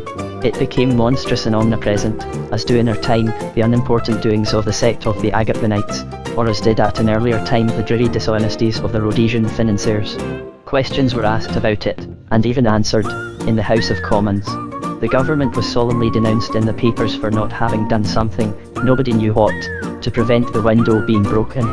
An enormous subscription was started to reimburse Mr. Gordon, the man who had been gagged in the shop. Mr. Mason, one of the combatants, became for some mysterious reason, singly and hugely popular as a comic figure in the comic papers and on the stage of the music hall. He was always represented, in defiance of fact, with red whiskers, and a very red nose, and in full Highland costume, and a song, consisting of an unimaginable number of verses, in which his name was rhymed with Flatiron, the British Lion, Sly, Dandelion, Spion, with Cop in the next line, was sung to crowded houses every night. The papers developed a devouring thirst for the capture of the fugitives, and when they had not been caught for 48 hours, they suddenly turned the whole matter into a detective mystery. Letters under the heading, "Where are they?" poured into every paper, with every conceivable kind of explanation, running them to earth in the Monument, the Twopenny Tube, Epping Forest, Westminster Abbey, rolled up in carpets at Shoolbred's, locked up in safes in Chancery Lane. Yes, the papers were very interesting, and Mr. Turnbull unrolled a whole bundle of them for the amusement of Mr. Mason as they sat on a high common to the north of London, in the coming of the white dawn. The darkness in the east had been broken with a bar of grey. The bar of grey was split with a sword of silver, and morning lifted itself laboriously over London. From the spot where Turnbull and Mason were sitting on one of the barren steeps behind Hampstead, they could see the whole of London, shaping itself vaguely and largely in the grey and growing light, until the white sun stood over it and it lay at their feet, the splendid monstrosity that it is. Its bewildering squares and parallelograms were compact and perfect as a Chinese puzzle, an enormous hieroglyphic which man must decipher or die. There fell upon both of them, but upon Turnbull more than the other, because he knew more what the scene signified, that quite indescribable sin, as of a sublime and passionate and heart-moving futility, which is never evoked by deserts, or dead men or men neglected and barbarous, which can only be invoked by the sight of the enormous genius of man applied to anything other than the best. Turnbull, the old idealistic Democrat, had so often reviled the democracy and reviled them justly for their supiness, their snobbishness, their evil reverence for idle things. He was right enough, for our democracy has only one great fault: it is not democratic. And after denouncing so justly average modern men for so many years as sophists and as slaves, he looked down from an empty slope in Hampstead and saw what gods they are. Their achievement seemed all the more heroic and divine, because it seemed doubtful whether it was worth doing at all. There seemed to be something greater than mere accuracy in making such a mistake as London. And what was to be the end of it all? What was to be the ultimate transformation of this common and incredible London man, this workman on a tram in Battersea, his clerk on an omnibus in Cheapside? Turnbull, as he stared drearily, murmured to himself the words of the old atheistic and revolutionary Swinburne, who had intoxicated his youth. And still we ask if God or man can loosen thee, Lazarus. Bid thee rise up, Republican, and save thyself and all of us. But no disciple's tongue can say, if thou canst take our sins away. Turnbull shivered slightly as if behind the earthly morning he felt the evening of the world, the sunset of so many hopes. Those words were from Songs Before Sunrise. But Turnbull's songs at their best were songs after sunrise, and sunrise had been no such great thing after all. Turnbull shivered again in the sharp morning air. Mason was also gazing with his face towards the city, but there was that about his blind and mystical stare that told one, so to speak, that his eyes were turned inwards. When Turnbull said something to him about London, they seemed to move as at a summons and come out like two householders coming out into their doorways. Yes, he said, with a sort of stupidity. It's a very big place. There was a somewhat unmeaning silence, and then Mason said again, it's a very big place. When I first came into it I was frightened of it. Frightened exactly as one would be frightened at the sight of a man 40 feet high. I am used to big things where I come from, big mountains that seem to fill God's infinity, and the big sea that goes to the end of the world. But then these things are all shapeless and confused things, not made in any familiar form. But to see the plain, square, human things as large as that, houses so large and streets so large, and the town itself so large, was like having screwed some devil's magnifying glass into one's eye. It was like seeing a porridge bowl as big as a house, or a mousetrap made to catch elephants. Like the land of the Brobdingnagians, said Turnbull, smiling. Oh, where is that? Said Mason. Turnbull said bitterly, in a book, and the silence fell suddenly between them again. They were sitting in a sort of litter on the hillside, all the things they had hurriedly collected, in various places, for their flight, were strewn indiscriminately round them. The two swords with which they had lately sought each other's lives were flung down on the grass at random, like two idle walking sticks. Some provisions they had bought last night, at a low public house, in case of undefined contingencies, were tossed about like the materials of an ordinary picnic, here a basket of chocolate, and there a bottle of wine. And to add to the disorder finally, there were strewn on top of everything, the most disorderly of modern things, newspapers, and more newspapers, and yet again newspapers, the ministers of the modern anarchy. Turnbull picked up one of them drearily, and took out a pipe. "There's a lot about us," he said. "Do you mind if I light up?" "Why should I mind?" asked Mason. Turnbull eyed with a certain studious interest the man who did not understand any of the verbal courtesies. He lit his pipe and blew great clouds out of it. "Yes," he resumed, "the matter on which you and I are engaged is at this moment really the best copy in England. I am a journalist, and I know, for the first time, perhaps, for many generations, the English are really more angry about a wrong thing done in England than they are about a wrong thing done in France." "It is not a wrong thing," said Mason. Turnbull laughed. "You seem unable to understand the ordinary use of the human language. If I did not suspect that you were a genius, I should certainly know you were a blockhead. I fancy we had better be getting along and collecting our baggage." And he jumped up and began shoving the luggage into his pockets, or strapping it onto his back. As he thrust a tin of canned meat, anyhow, into his bursting side pocket, he said casually, "I only meant that you and I are the most prominent people in the English papers." "Well, what did you expect?" asked Mason, opening his great grave blue eyes.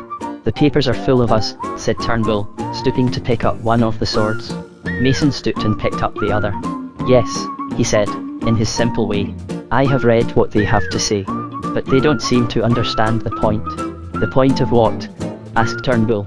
"The point of the sword," said Mason, violently, and planted the steel point in the soil like a man planting a tree. "That is a point," said Turnbull, grimly, "that we will discuss later. Come along." Turnbull tied the last tin of biscuits desperately to himself with string, and then spoke, like a diver girt for plunging, short and sharp. "Now, Mr. Mason, you must listen to me.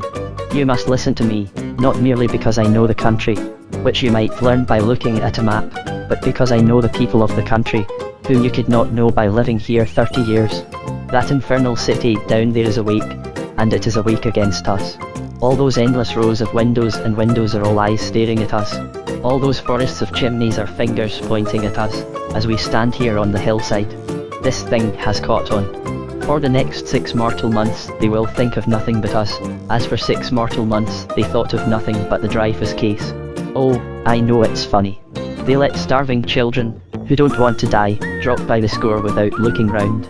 But because 2 gentlemen, from private feelings of delicacy, do want to die, they will mobilize the army and navy to prevent them. For half a year or more, you and I, Mr. Mason, will be an obstacle to every reform in the British Empire. We shall prevent the Chinese being sent out of the Transvaal and the blocks being stopped in the Strand. We shall be the conversational substitute when anyone recommends Home Rule, or complains of sky signs. Therefore, do not imagine, in your innocence, that we have only to melt away among those English hills, as a Highland cateran might into your God-forsaken Highland mountains. We must be eternally on our guard.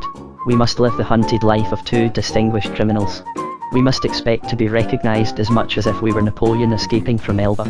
We must be prepared for our descriptions being sent to every tiny village, and for our faces being recognized by every ambitious policeman. We must often sleep under the stars as if we were in Africa. Last and most important, we must not dream of effecting our final settlement, which will be a thing as famous as the Phoenix Park murders, unless we have made real and precise arrangements for our isolation, I will not say our safety. We must not, in short, fight until we have thrown them off our scent, if only for a moment.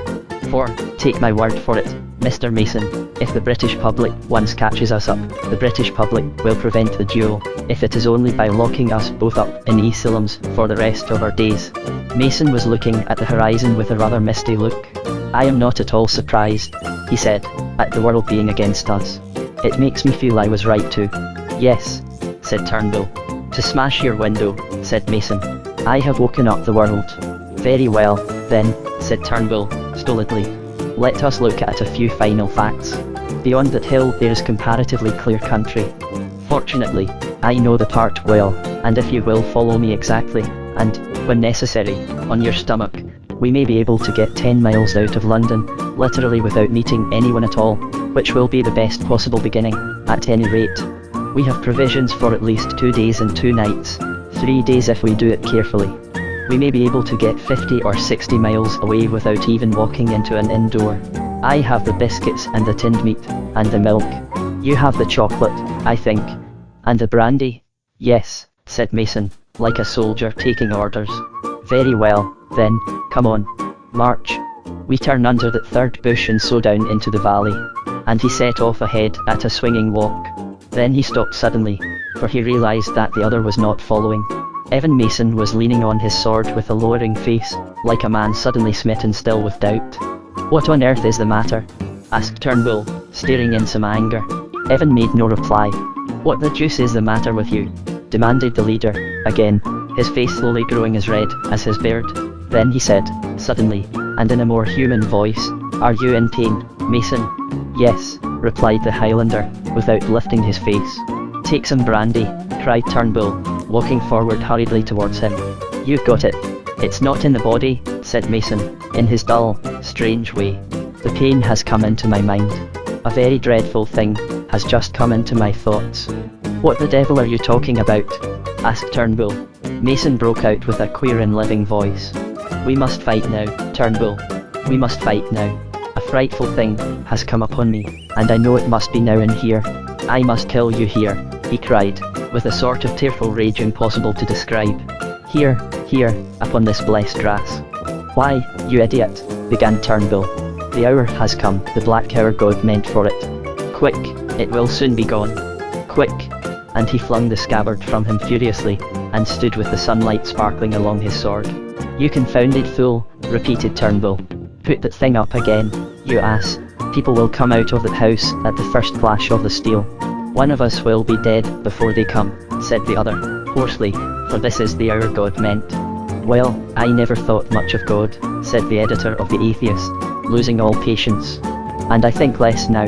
Never mind what God meant. Kindly enlighten my pagan darkness as to what the devil you mean. The hour will soon be gone.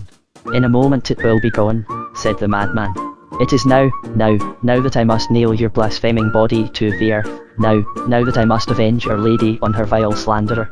Now or never. For the dreadful thought is in my mind. And what thought, asked Turnbull, with frantic composure, occupies what you call your mind? I must kill you now, said the fanatic, because, said Turnbull, patiently, because I have begun to like you. Turnbull's face had a sudden spasm in the sunlight, a change so instantaneous that it left no trace behind it, and his features seemed still carved into a cold stare. But when he spoke again he seemed like a man who was placidly pretending to misunderstand something that he understood perfectly well. Your affection expresses itself in an abrupt form, he began, but Mason broke the brittle and frivolous speech to pieces with a violent voice. Do not trouble to talk like that, he said. You know what I mean as well as I know it.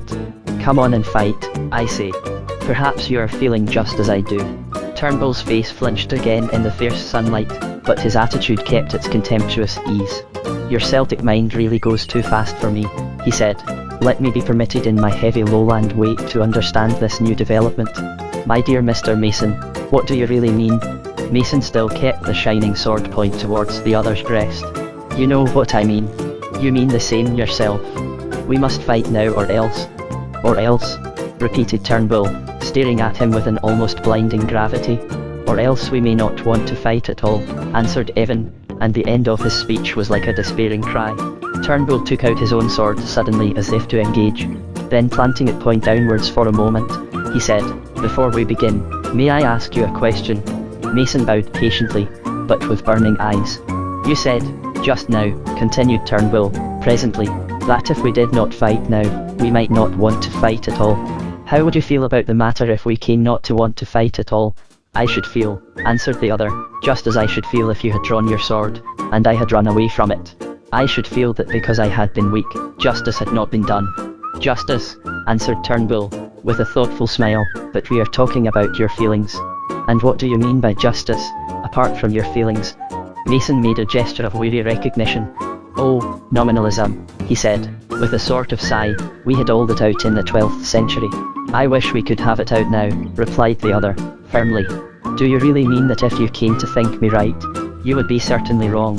If I had a blow on the back of my head, I might come to think you a green elephant," answered Mason. "But have I not the right to say now, that if I thought that I should think wrong, then you are quite certain that it would be wrong to like me?" asked Turnbull, with a slight smile. "No," said Evan, thoughtfully, "I do not say that. It may not be the devil, it may be some part of God I am not meant to know. But I had a work to do, and it is making the work difficult. And I suppose," said the atheist, quite gently, "that you and I know all about which part of God we ought to know."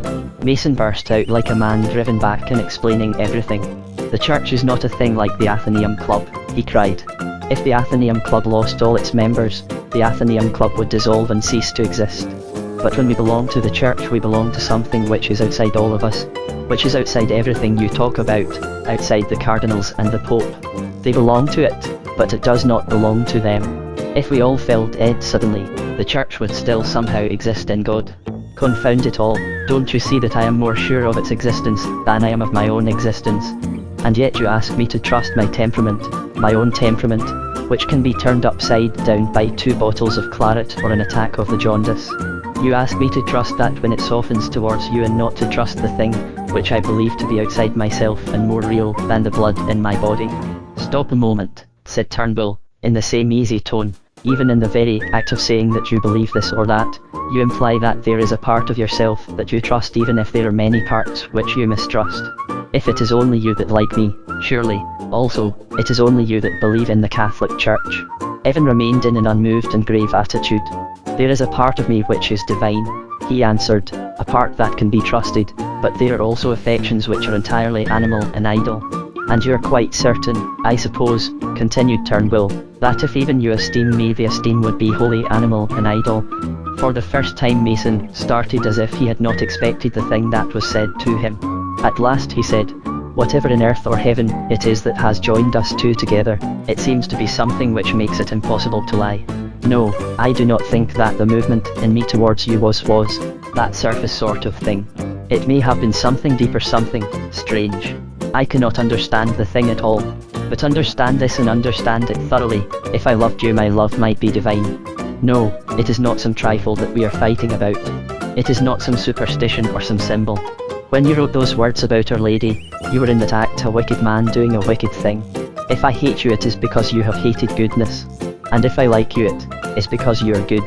Turnbull's face wore an indecipherable expression. "Well, shall we fight now?" he said. "Yes," said Mason, with a sudden contraction of his black brows. "Yes, it must be now." The bright swords crossed, and the first touch of them, travelling down blade and arm, told each combatant that the heart of the other was awakened. It was not in that way that the swords rang together when they had rushed on each other in the little garden behind the dealer's shop. There was a pause, and then Mason made a movement as if to thrust, and almost at the same moment Turnbull suddenly and calmly dropped his sword. Evan stared round in an unusual bewilderment, and then realised that a large man in pale clothes and a Panama hat was strolling serenely towards them. The peacemaker. When the combatants, with crossed swords, became suddenly conscious of a third party, they each made the same movement. It was as quick as the snap of a pistol, and they altered it instantaneously and recovered their original pose. But they had both made it, they had both seen it, and they both knew what it was. It was not a movement of anger at being interrupted. Say or think what they would, it was a movement of relief. A force within them, and yet quite beyond them, seemed slowly and pitilessly washing away the adamant of their oath. As mistaken lovers might watch the inevitable sunset of first love, these men watched the sunset of their first hatred. Their hearts were growing weaker and weaker against each other. When their weapons rang and riposted in the little London garden, they could have been very certain that if a third party had interrupted them, something at least would have happened. They would have killed each other, or they would have killed him. But now nothing could undo or deny that flash of fact, that for a second they had been glad to be interrupted. Some new and strange thing was rising higher and higher in their hearts like a high sea at night. It was something that seemed all the more merciless, because it might turn out an enormous mercy. Was there, perhaps, some such fatalism in friendship as all lovers talk about in love? Did God make men love each other against their will? "I'm sure you'll excuse my speaking to you," said the stranger, in a voice at once eager and deprecating. The voice was too polite for good manners. It was incongruous with the eccentric spectacle of the duelists, which ought to have startled a sane and free man. It was also incongruous with the full and healthy, though rather loose physique of the man who spoke. At the first glance he looked a fine animal, with curling gold beard and hair, and blue eyes, unusually bright. It was only at the second glance that the mind felt a sudden and perhaps unmeaning irritation at the way in which the gold beard retreated backwards into the waistcoat, and the way in which the finely shaped nose went forward as if smelling its way. And it was only, perhaps, at the 100th glance that the bright blue eyes, which normally before and after the instant seemed brilliant with intelligence, seemed as it were to be brilliant with idiocy. He was a heavy, healthy-looking man, who looked all the larger because of the loose, light-coloured clothes that he wore, and that had in their extreme lightness and looseness, almost a touch of the tropics. But a closer examination of his attire would have shown that even in the tropics it would have been unique, but it was all woven according to some hygienic texture which no human being had ever heard of before, and which was absolutely necessary even for a day's health. He wore a huge broad-brimmed hat, equally hygienic, very much at the back of his head, and his voice coming out of so heavy and hearty a type of man was, as I have said, startlingly shrill and deferential. "I'm sure you'll excuse my speaking to you," he said. "Now, I wonder if you're in some little difficulty which, after all, we could settle very comfortably together. Now, you don't mind my saying this, do you?" The face of both combatants remained somewhat solid under this appeal, but the stranger, probably taking their silence for a gathering shame, continued with a kind of gaiety, "So you are the young men I have read about in the papers. Well, of course, when one is young, one is rather romantic. Do you know what I always say to young people?" A blank silence followed this gay inquiry. Then Turnbull said in a colourless voice, "As I was 47 last birthday, I probably came into the world too soon for the experience." Very good," said the friendly person. Dry Scotch humour. Dry Scotch humour. "Well now, I understand that you two people want to fight a duel. I suppose you aren't much up in the modern world. We've quite outgrown duelling, you know. In fact, Tolstoy tells us that we shall soon outgrow war, which he says is simply a duel between nations. A duel between nations. But there is no doubt about our having outgrown duelling." Waiting for some effect upon his wooden auditors, the stranger stood beaming for a moment, and then resumed, "Now, they tell me in the newspapers that you are really wanting to fight about something connected with Roman Catholicism.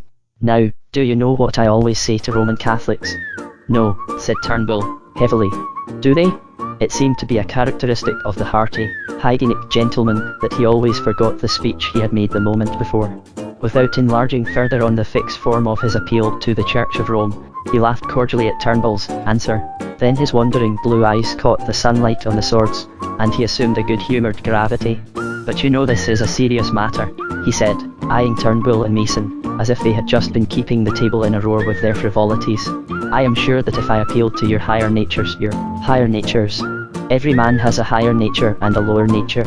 Now, let us put the matter very plainly, and without any romantic nonsense about honour or anything of that sort. Is not bloodshed a great sin?" "No," said Mason, speaking for the first time. "Well, really," said the peacemaker. "Murder is a sin," said the immovable Highlander. "There is no sin of bloodshed." "Well, we won't quarrel about a word," said the other, pleasantly. "Why on earth not?" said Mason, with a sudden asperity. "Why shouldn't we quarrel about a word? What is the good of words if they aren't important enough to quarrel over? Why do we choose one word more than another if there isn't any difference between them? If you called a woman a chimpanzee instead of an angel, wouldn't there be a quarrel about a word? If you're not going to argue about words, what are you going to argue about? Are you going to convey your meaning to me by moving your ears? The Church and the heresies always used to fight about words, because they are the only things worth fighting about. I say that murder is a sin, and bloodshed is not, and that there is as much difference between those words as there is between the word yes and the word no, or rather more difference, for yes and no, at least, belong to the same category. Murder is a spiritual incident. Bloodshed is a physical incident. A surgeon commits bloodshed. "Ah, you're a casuist," said the large man, wagging his head. "Now, do you know what I always say to casuists?" Mason made a violent gesture, and Turnbull broke into open laughter. The peacemaker did not seem to be in the least annoyed, but continued in unabated enjoyment. Well, he said, "let us get back to the point. Now Tolstoy has shown that force is no remedy, so you see the position in which I am placed. I am doing my best to stop what I'm sure you won't mind my calling this really useless violence, this really quite wrong violence of yours. But it's against my principles to call in the police against you, because the police are still on a lower moral plane, so to speak, because, in short, the police undoubtedly sometimes employ force. Tolstoy has shown that violence merely breeds violence in the person towards whom it is used, whereas love, on the other hand, breeds love. So you see how I am placed. I am reduced to use love in order to stop you. I am obliged to use love. He gave to the word an indescribable sound of something hard and heavy, as if he were saying, boots. Turnbull suddenly gripped his sword and said, shortly, I see how you are placed quite well, sir. You will not call the police. Mr. Mason, shall we engage? Mason plucked his sword out of the grass. I must and will stop this shocking crime, cried the Tolstoyan, crimson in the face. It is against all modern ideas. It is against the principle of love. How you, sir, who pretend to be a Christian? Mason turned upon him with a white face and bitter lip. Sir, he said, talk about the principle of love as much as you like. You seem to me colder than a lump of stone, but I am willing to believe that you may at some time have loved a cat, or a dog, or a child. When you were a baby, I suppose you loved your mother. Talk about love, then, till the world is sick of the word. But don't you talk about Christianity. Don't you dare to say one word, white or black, about it. Christianity is, as far as you are concerned, a horrible mystery. Keep clear of it, keep silent upon it, as you would upon an abomination. It is a thing that has made men slay and torture each other, and you will never know why. It is a thing that has made men do evil that good might come, and you will never understand the evil, let alone the good. Christianity is a thing that could only make you vomit, till you're other than you are. I would not justify it to you even if I could. Hate it, in God's name, as Turnbull does, who is a man. It is a monstrous thing, for which men die. And if you will stand here and talk about love for another 10 minutes, it is very probable that you will see a man die for it. And he fell on guard.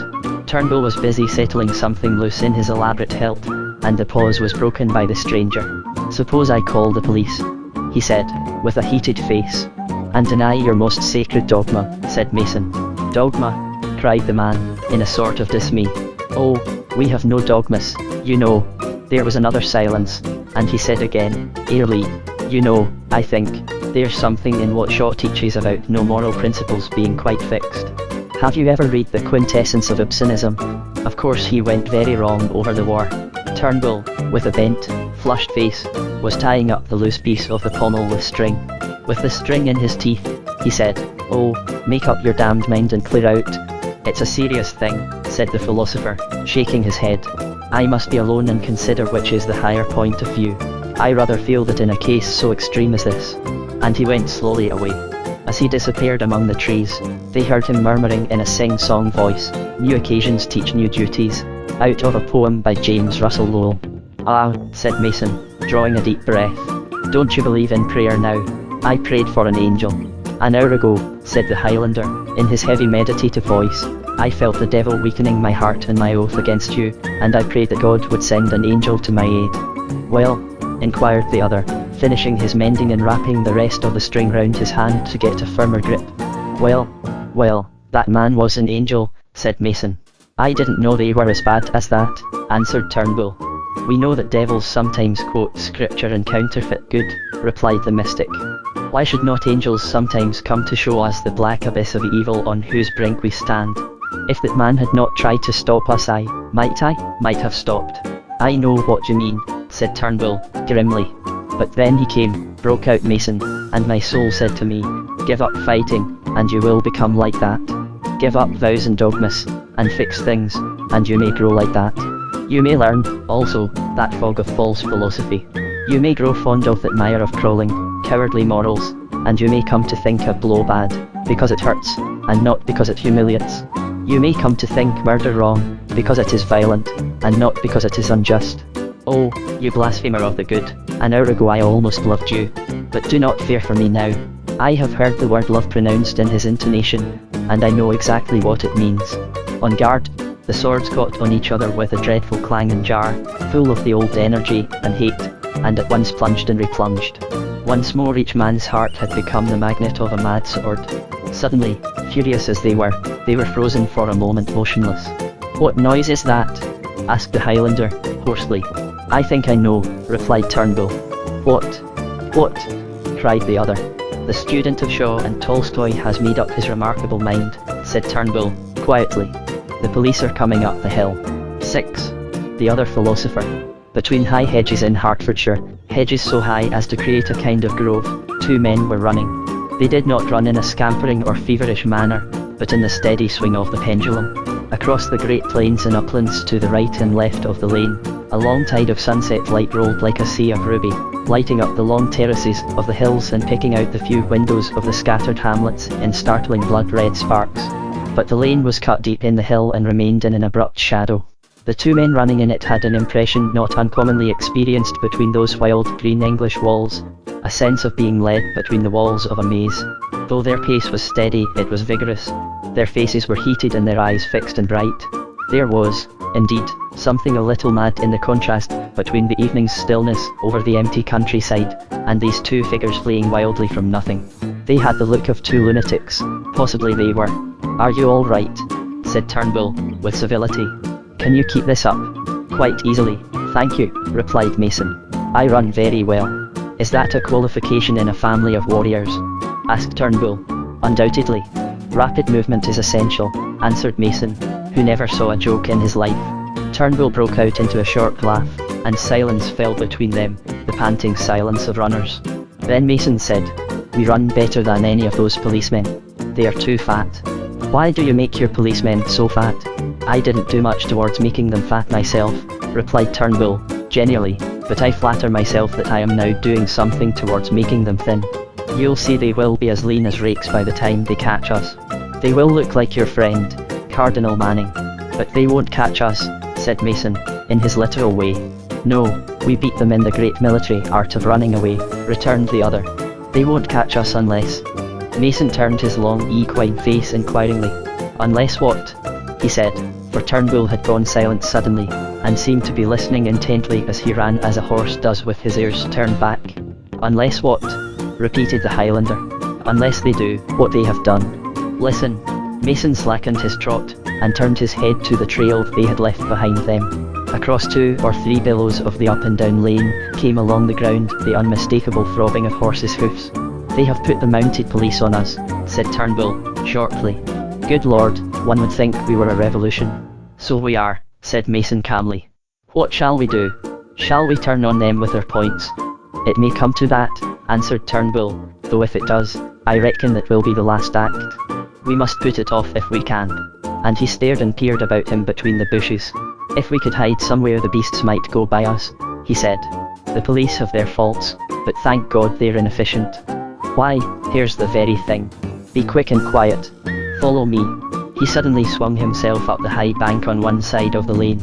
It was almost as high and smooth as a wall, and on the top of it the black hedge stood out over them as an angle, almost like a thatched roof of the lane. And the burning evening sky looked down at them through the tangle with red eyes as of an army of goblins. Turnbull hoisted himself up and broke the hedge with his body. As his head and shoulders rose above it, they turned to flame in the full glow as if lit up by an immense firelight. His red hair and beard looked almost scarlet, and his pale face as bright as a boy's. Something violent, something that was at once love and hatred, surged in the strange heart of the gale below him. He had an unutterable sense of epic importance, as if he were somehow lifting all humanity into a prouder and more passionate region of the air.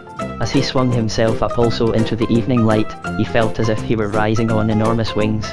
Legends of the morning of the world, which he had heard in childhood or read in youth, came back upon him in a cloudy splendour, purple tales of wrath and friendship, like Roland and Oliver, or Balin and Balin, reminding him of emotional entanglements. Men who had loved each other and then fought each other, men who had fought each other and then loved each other, together made a mixed but monstrous sense of momentousness. The crimson seas of the sunset seemed to him like a bursting out of some sacred blood, as if the heart of the world had broken. Turnbull was wholly unaffected by any written or spoken poetry. His was a powerful and prosaic mind. But even upon him there came for the moment something out of the earth and the passionate ends of the sky. The only evidence was in his voice, which was still practical but a shade more quiet. "Do you see that summer house looking thing over there?" he asked shortly. "That will do for us very well. Keeping himself free from the tangle of the hedge, he strolled across a triangle of obscure kitchen, garden, and approached a dismal shed or lodge a yard or two beyond it. It was a weather-stained hut of grey wood, which with all its desolation retained a tag or two of trivial ornament, which suggested that the thing had once been a sort of summer house, and the place probably a sort of garden. "That is quite invisible from the road," said Turnbull, as he entered it, "and it will cover us up for the night." Mason looked at him gravely for a few moments. "Sir," he said, "I ought to say something to you. I ought to say—" "Hush," said Turnbull, suddenly lifting his hand. "Be still, man." In the sudden silence, the drumming of the distant horses grew louder and louder with inconceivable rapidity, and the cavalcade of police rushed by below them in the lane, almost with the roar and rattle of an express train. "I ought to tell you," continued Mason, still staring stolidly at the other, "that you are a great chief, and it is good to go to war behind you." Turnbull said nothing, but turned and looked out of the foolish lattice of the little windows. Then he said, "We must have food and sleep first." When the last echo of their eluded pursuers had died in the distant uplands, Turnbull began to unpack the provisions with the easy air of a man at a picnic. He had just laid out the last items, put a bottle of wine on the floor, and a tin of salmon on the window ledge, when the bottomless silence of that forgotten place was broken. And it was broken by 3 heavy blows of a stick delivered upon the door. Turnbull looked up in the act of opening a tin and stared silently at his companion. Machin's long, lean mouth had shut hard. "Who the devil can that be?" said Turnbull. "God knows," said the other. "It might be God." Again the sound of the wooden stick reverberated on the wooden door. It was a curious sound, and on consideration did not resemble the ordinary effects of knocking on a door for admittance. It was rather as if the point of a stick were plunged again and again at the panels in an absurd attempt to make a hole in them. A wild look sprang into Machin's eyes, and he got up half stupidly, with a kind of stagger, put his hand out and caught one of the swords. "Let us fight at once," he cried. "It is the end of the world." "You're overdone, Mason," said Turnbull, putting him on one side. "It's only someone playing the goat. Let me open the door." But he also picked up a sword as he stepped to open it. He paused one moment with his hand on the handle and then flung the door open. Almost as he did so, the ferrule of an ordinary bamboo cane came at his eyes, so that he had actually to parry it with the naked weapon in his hands. As the two touched, the point of the stick was dropped very abruptly, and the man with the stick stepped hurriedly back. Against the heraldic background of sprawling crimson and gold offered him by the expiring sunset, the figure of the man with the stick showed at first merely black and fantastic. He was a small man with 2 wisps of long hair that curled up on each side, and seen in silhouette, looked like horns. He had a bow tie so big that the 2 ends showed on each side of his neck like unnatural stunted wings. He had his long black cane still tilted in his hand like a fencing foil and half presented at the open door. His large straw hat had fallen behind him as he leapt backwards. "With reference to your suggestion, Mason," said Turnbull, placidly, "I think it looks more like the devil." "Who on earth are you?" cried the stranger in a high shrill voice, brandishing his cane defensively. "Let me see," said Turnbull, looking round to Mason with the same blandness. "Who are we?" "Come out," screamed the little man with the stick. "Certainly," said Turnbull, and went outside with the sword, Mason following. Seen more fully, with the evening light on his face, the strange man looked a little less like a goblin. He wore a square, pale grey jacket suit, on which the grey butterfly tie was the only indisputable touch of affectation. Against the great sunset his figure had looked merely small, seen in a more equal light it looked tolerably compact and shapely. His reddish-brown hair, combed into 2 great curls, looked like the long, slow-curling hair of the women in some pre-Raphaelite pictures. But within this feminine frame of hair his face was unexpectedly impudent, like a monkey's. "What are you doing here?" he said, in a sharp small voice. "Well," said Mason, in his grave childish way, "what are you doing here?" "I," said the man, indignantly, "I'm in my own garden." "Oh," said Mason, simply, "I apologize." Turnbull was coolly curling his red moustache, and the stranger stared from one to the other, temporarily stunned by their innocent assurance. "But, may I ask," he said at last, "what the devil you're doing in my summer house?" "Certainly," said Mason. "We were just going to fight." "To fight?" repeated the man. "We had better tell this gentleman the whole business," broke in Turnbull. Then turning to the stranger, he said firmly, "I am sorry, sir, but we have something to do that must be done. And I may as well tell you at the beginning, and to avoid waste of time or language, that we cannot admit any interference." We were just going to take some slight refreshment when you interrupted us. The little man had a dawning expression of understanding and stooped and picked up the unused bottle of wine, eyeing it curiously. Turnbull continued, but that refreshment was preparatory to something which I fear you will find less comprehensible, but on which our minds are entirely fixed, sir. We are forced to fight a duel. We are forced by honour and an internal intellectual need. Do not, for your own sake, attempt to stop us. I know all the excellent and ethical things that you will want to say to us. I know all about the essential requirements of civil order. I have written leading articles about them all my life. I know all about the sacredness of human life. I have bored all my friends with it. Try and understand our position. This man and I are alone in the modern world, in that we think that God is essentially important. I think he does not exist. That is where the importance comes in for me. But this man thinks that he does exist, and thinking that very properly thinks him more important than anything else. Now we wish to make a great demonstration and assertion, something that will set the world on fire like the first Christian persecutions. If you like, we are attempting a mutual martyrdom. The papers have posted up every town against us. Scotland Yard has fortified every police station with their enemies. We are driven therefore to the edge of a lonely lane, and indirectly to taking liberties with your summer house in order to arrange our— Stop! Roared the little man in the butterfly necktie. Put me out of my intellectual misery. Are you really the two tomfools I have read of in all the papers? Are you the two people who wanted to spit each other in the police court? Are you? Are you? Yes, said Mason. It began in a police court. The little man slung the bottle of wine 20 yards away like a stone. Come up to my place, he said. I've got better stuff than that. I've got the best bone within 50 miles of here. Come up. You're the very men I wanted to see. Even Turnbull, with his typical invulnerability, was a little taken aback by this boisterous and almost brutal hospitality.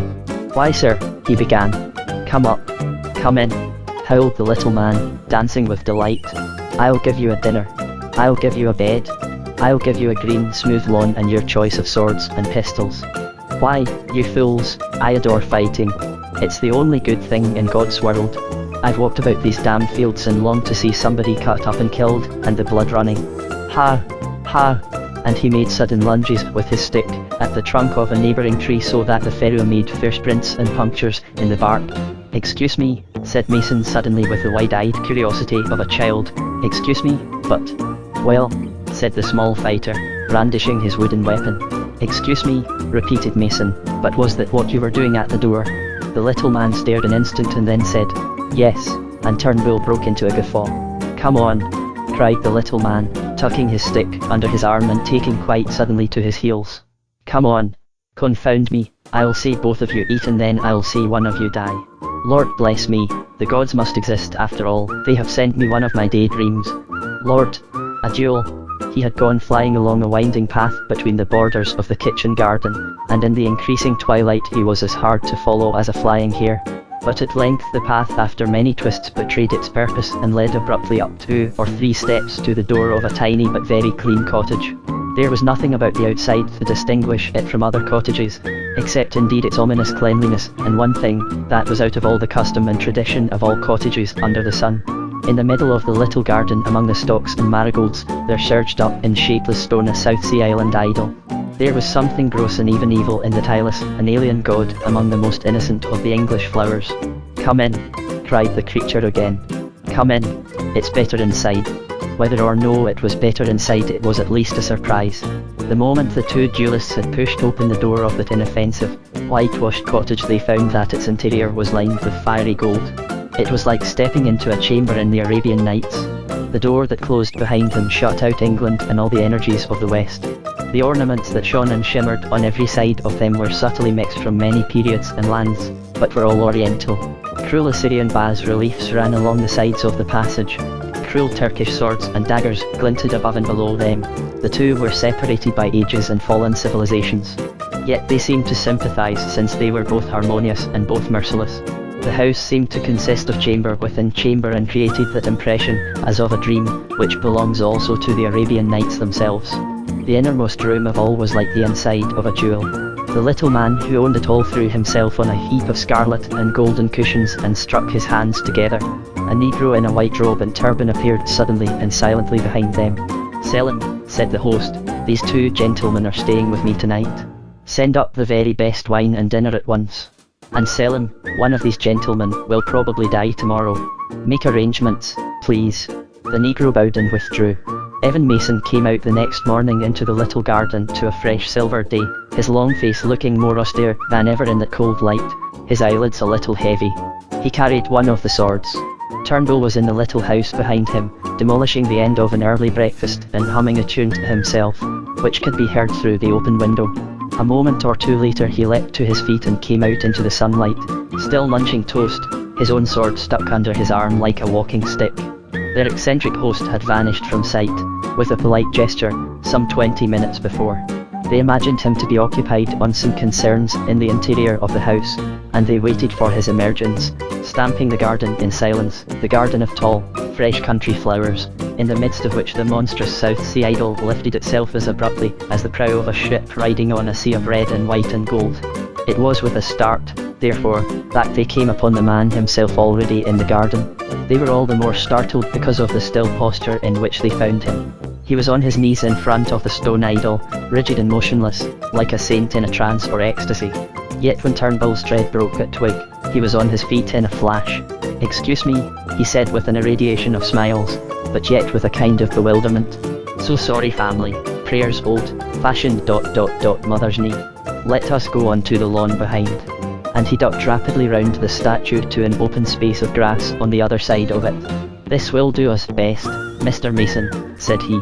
Then he made a gesture towards the heavy stone figure on the pedestal which had now its blank and shapeless back turned towards them. "Don't you be afraid," he added, "he can still see us." Mason turned his blue, blinking eyes, which seemed still misty with sleep, or sleeplessness, towards the idol, but his brows drew together. The little man with the long hair also had his eyes on the back view of the god. His eyes were at once liquid and burning, and he rubbed his hands slowly against each other. "Do you know," he said, "I think he can see us better this way. I often think that this blank thing is his real face, watching, though it cannot be watched.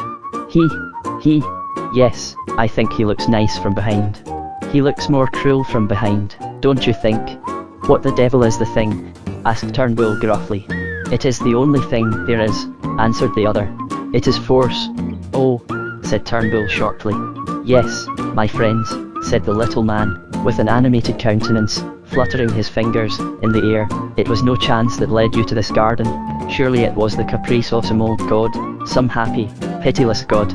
Perhaps it was his will, for he loves blood, and on that stone in front of him men have been butchered by hundreds in the fierce, feasting islands of the south. In this cursed, craven place I have not been permitted to kill men on his altar, only rabbits and cats, sometimes." In the stillness Mason made a sudden movement, unmeaning apparently, and then remained rigid. "But today, continued the small man in a shrill voice. "Today his hour is come. Today his will is done on earth as it is in heaven. Men will bleed before him today." And he bit his forefinger in a kind of fever. Still, the two duelists stood with their swords as heavily as statues, and the silence seemed to cool the eccentric and call him back to more rational speech. "Perhaps I express myself a little too lyrically," he said with an amicable abruptness. "My philosophy has its higher ecstasies, but perhaps you are hardly worked up to them yet. Let us confine ourselves to the unquestioned. You have found your way, gentlemen, by a beautiful accident, to the house of the only man in England, probably, who will favour and encourage your most reasonable project. From Cornwall to Cape Wrath this county is one horrible, solid block of humanitarianism. You will find men who will defend this or that war in a distant continent. They will defend it on the contemptible ground of commerce or the more contemptible ground of social good. But do not fancy that you will find one other person who will comprehend a strong man taking the sword in his hand and wiping out his enemy. My name is Wimpy, Morris Wimpy. I had a fellowship at Magdalen, but I assure you I had to drop it, owing to my having said something in a public lecture infringing the popular prejudice against those great gentlemen, the assassins of the Italian Renaissance. They let me say it at dinner and so on, and seemed to like it. But in a public lecture so inconsistent. Well, as I say, here is your only refuge and temple of honour. Here you can fall back on that naked and awful arbitration, which is the only thing that balances the stars, a still, continuous violence. Vae victis. Down with the defeated. Victory is the only ultimate fact. Carthage was destroyed, the Red Indians are being exterminated. That is the single certainty. In an hour from now the sun will still be shining and the grass growing, and one of you will be conquered. One of you will be the conqueror. When it has been done, nothing will alter it. Heroes, I give you the hospitality fit for heroes. And I salute the survivor. Fall on. The two men took their swords. Then Mason said steadily, Mr. Turnbull, lend me your sword a moment. Turnbull, with a questioning glance, handed him the weapon. Mason took the second sword in his left hand and, with a violent gesture, hurled it at the feet of little Mr. Wimpy. Fight, he said in a loud, harsh voice. Fight me now. Wimpy took a step backward, and bewildered words bubbled on his lips. Pick up the sword and fight me, repeated Mason, with brows as black as thunder. The little man turned to Turnbull with a gesture, demanding judgment or protection. Really, sir, he began, this gentleman confuses. You stinking little coward, roared Turnbull, suddenly releasing his wrath. Fight, if you're so fond of fighting. Fight, if you're so fond of all that filthy philosophy. If winning is everything, go in and win. If the weak must go to the wall, go to the wall. Fight, you rat. Fight, or if you won't fight, run. And he ran at Wimpy, with blazing eyes. Wimpy staggered back a few paces like a man struggling with his own limbs. Then he felt the furious Scotchman coming at him like an express train, doubling his size every second, with eyes as big as windows and a sword as bright as the sun. Something broke inside him, and he found himself running away, tumbling over his own feet in terror, and crying out as he ran. Chase him, shouted Turnbull as Mason snatched up the sword and joined in the scamper. Chase him over a county. Chase him into the sea. Shoo, shoo, shoo. The little man plunged like a rabbit among the tall flowers, the two duelists after him. Turnbull kept at his tail with savage ecstasy, still shooing him like a cat. But Mason, as he ran past the South Sea idol, paused an instant to spring upon its pedestal. For 5 seconds he strained against the inert mass.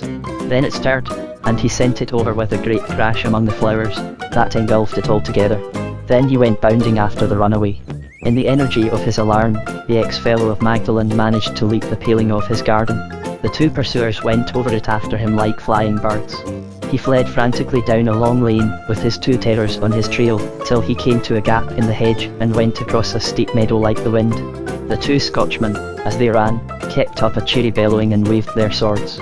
Up 3 slanting meadows, down 4 slanting meadows on the other side, across another road, across a heath of snapping bracken, through a wood, across another road, and to the brink of a big pool, they pursued the flying philosopher. But when he came to the pool his pace was so precipitate that he could not stop it, and with a kind of lurching stagger, he fell splash into the greasy water. Getting dripping to his feet, with the water up to his knees, the worshipper of force and victory waded disconsolately to the other side and drew himself onto the bank. And Turnbull sat down on the grass and went off into reverberations of laughter. A second afterwards the most extraordinary grimaces were seen to distort the stiff face of Mason, and unholy sounds came from within. He had never practiced laughing, and it hurt him very much. 7. The village of Grassley in the hole at about 1:30, under a strong blue sky. Turnbull got up out of the grass and fern in which he had been lying, and his still intermittent laughter ended in a kind of yawn. I'm hungry, he said shortly. Are you? I have not noticed, answered Mason. What are you going to do? There's a village down the road, past the pool, answered Turnbull. I can see it from here. I can see the whitewashed walls of some cottages and a kind of corner of the church. How jolly it all looks. It looks so, I don't know what the word is, so sensible. Don't fancy I'm under any illusions about Arcadian virtue and the innocent villagers. Men make beasts of themselves there with drink, but they don't deliberately make devils of themselves with mere talking. They kill wild animals in the wild woods, but they don't kill cats to the god of victory. They don't, he broke off and suddenly spat on the ground. Excuse me, he said. It was ceremonial. One has to get the taste out of one's mouth. The taste of what? Asked Mason. I don't know the exact name for it, replied Turnbull. Perhaps it is the South Sea Islands, or it may be Magdalen College.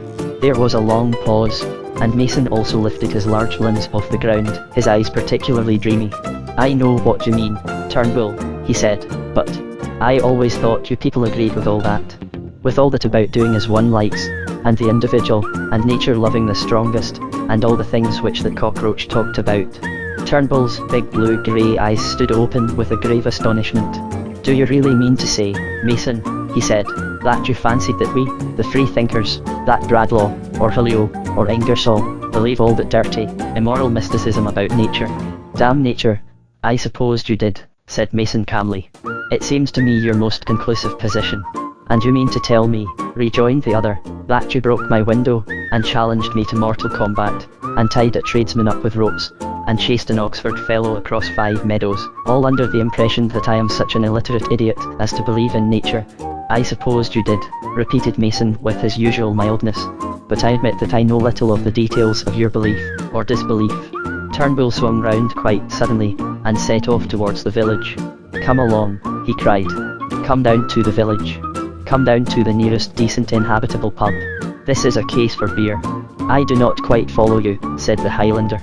Yes, you do, answered Turnbull. You follow me slap into the inn parlour. I repeat, this is a case for beer. We must have the whole of this matter out thoroughly before we go a step farther. Do you know that an idea has just struck me of great simplicity, and of some cogency? Do not by any means let us drop our intentions of settling our differences with 2 steel swords. But do you not think that with 2 pewter pots we might do what we really have never thought of doing yet, discover what our difference is? It never occurred to me before, answered Mason with tranquillity. It is a good suggestion. And they set out at an easy swing down the steep road to the village of Grassley in the Hole.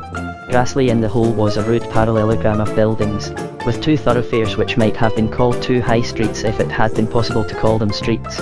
One of these ways was higher on the slope than the other, the whole parallelogram lying aslant, so to speak, on the side of the hill. The upper of these 2 roads was decorated with a big public house, a butcher's shop, a small public house, a sweetstuff shop, a very small public house, and an illegible signpost. The lower of the 2 roads boasted a horse pond, a post office, a gentleman's garden with very high hedges, a microscopically small public house, and 2 cottages. Where all the people lived who supported all the public houses was in this, as in many other English villages, a silent and smiling mystery. The church lay a little above and beyond the village, with a square great tower dominating it decisively.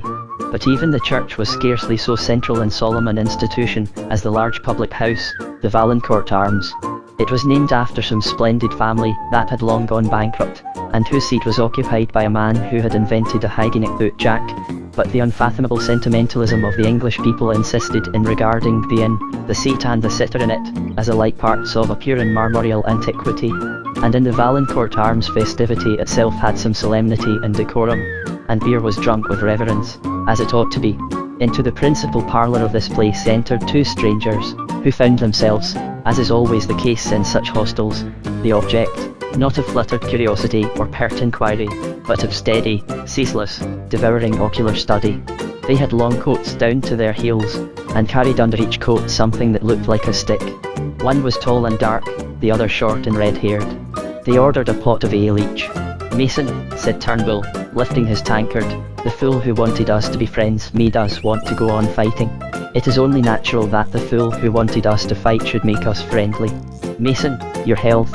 Dusk was already dropping. The rustics in the tavern were already lurching and lumbering out of it by 2s and 3s, crying clamorous good nights to a solitary old toper that remained, before Mason and Turnbull had reached the really important part of their discussion. Mason wore an expression of sad bewilderment not uncommon with him. I am to understand, then, he said, that you don't believe in nature. You may say so in a very special and emphatic sense, said Turnbull. I do not believe in nature, just as I do not believe in Odin. She is a myth. It is not merely that I do not believe that nature can guide us. It is that I do not believe that nature exists. Exists, said Mason in his monotonous way, settling his pewter pot on the table. Yes, in a real sense nature does not exist. I mean that nobody can discover what the original nature of things would have been if things had not interfered with it. The first blade of grass began to tear up the earth and eat it. It was interfering with nature, if there is any nature. The first wild ox began to tear up the grass and eat it. He was interfering with nature, if there is any nature. In the same way, continued Turnbull, the human when it asserts its dominance over nature is just as natural as the thing which it destroys. And in the same way, said Mason almost dreamily, the superhuman, the supernatural is just as natural as the nature which it destroys. Turnbull took his head out of his pewter pot in some anger. The supernatural, of course, he said, is quite another thing. The case of the supernatural is simple. The supernatural does not exist. Quite so, said Mason in a rather dull voice. You said the same about the natural. If the natural does not exist, the supernatural obviously can't. And he yawned a little over his ale. Turnbull turned for some reason a little red and remarked quickly, that may be jolly clever, for all I know. But everyone does know that there is a division between the things that as a matter of fact do commonly happen and the things that don't. Things that break the evident laws of nature. Which does not exist, put in Mason sleepily. Turnbull struck the table with a sudden hand. Good Lord in heaven, he cried. Who does not exist, murmured Mason. Good Lord in heaven, thundered Turnbull, without regarding the interruption. Do you really mean to sit there and say that you, like anybody else, would not recognize the difference between a natural occurrence and a supernatural one, if there could be such a thing? If I flew up to the ceiling, you would bump your head badly, cried Mason, suddenly starting up. One can't talk of this kind of thing under a ceiling at all. Come outside and ascend into heaven. He burst the door open on a blue abyss of evening and they stepped out into it. It was suddenly and strangely cool. Turnbull, said Mason.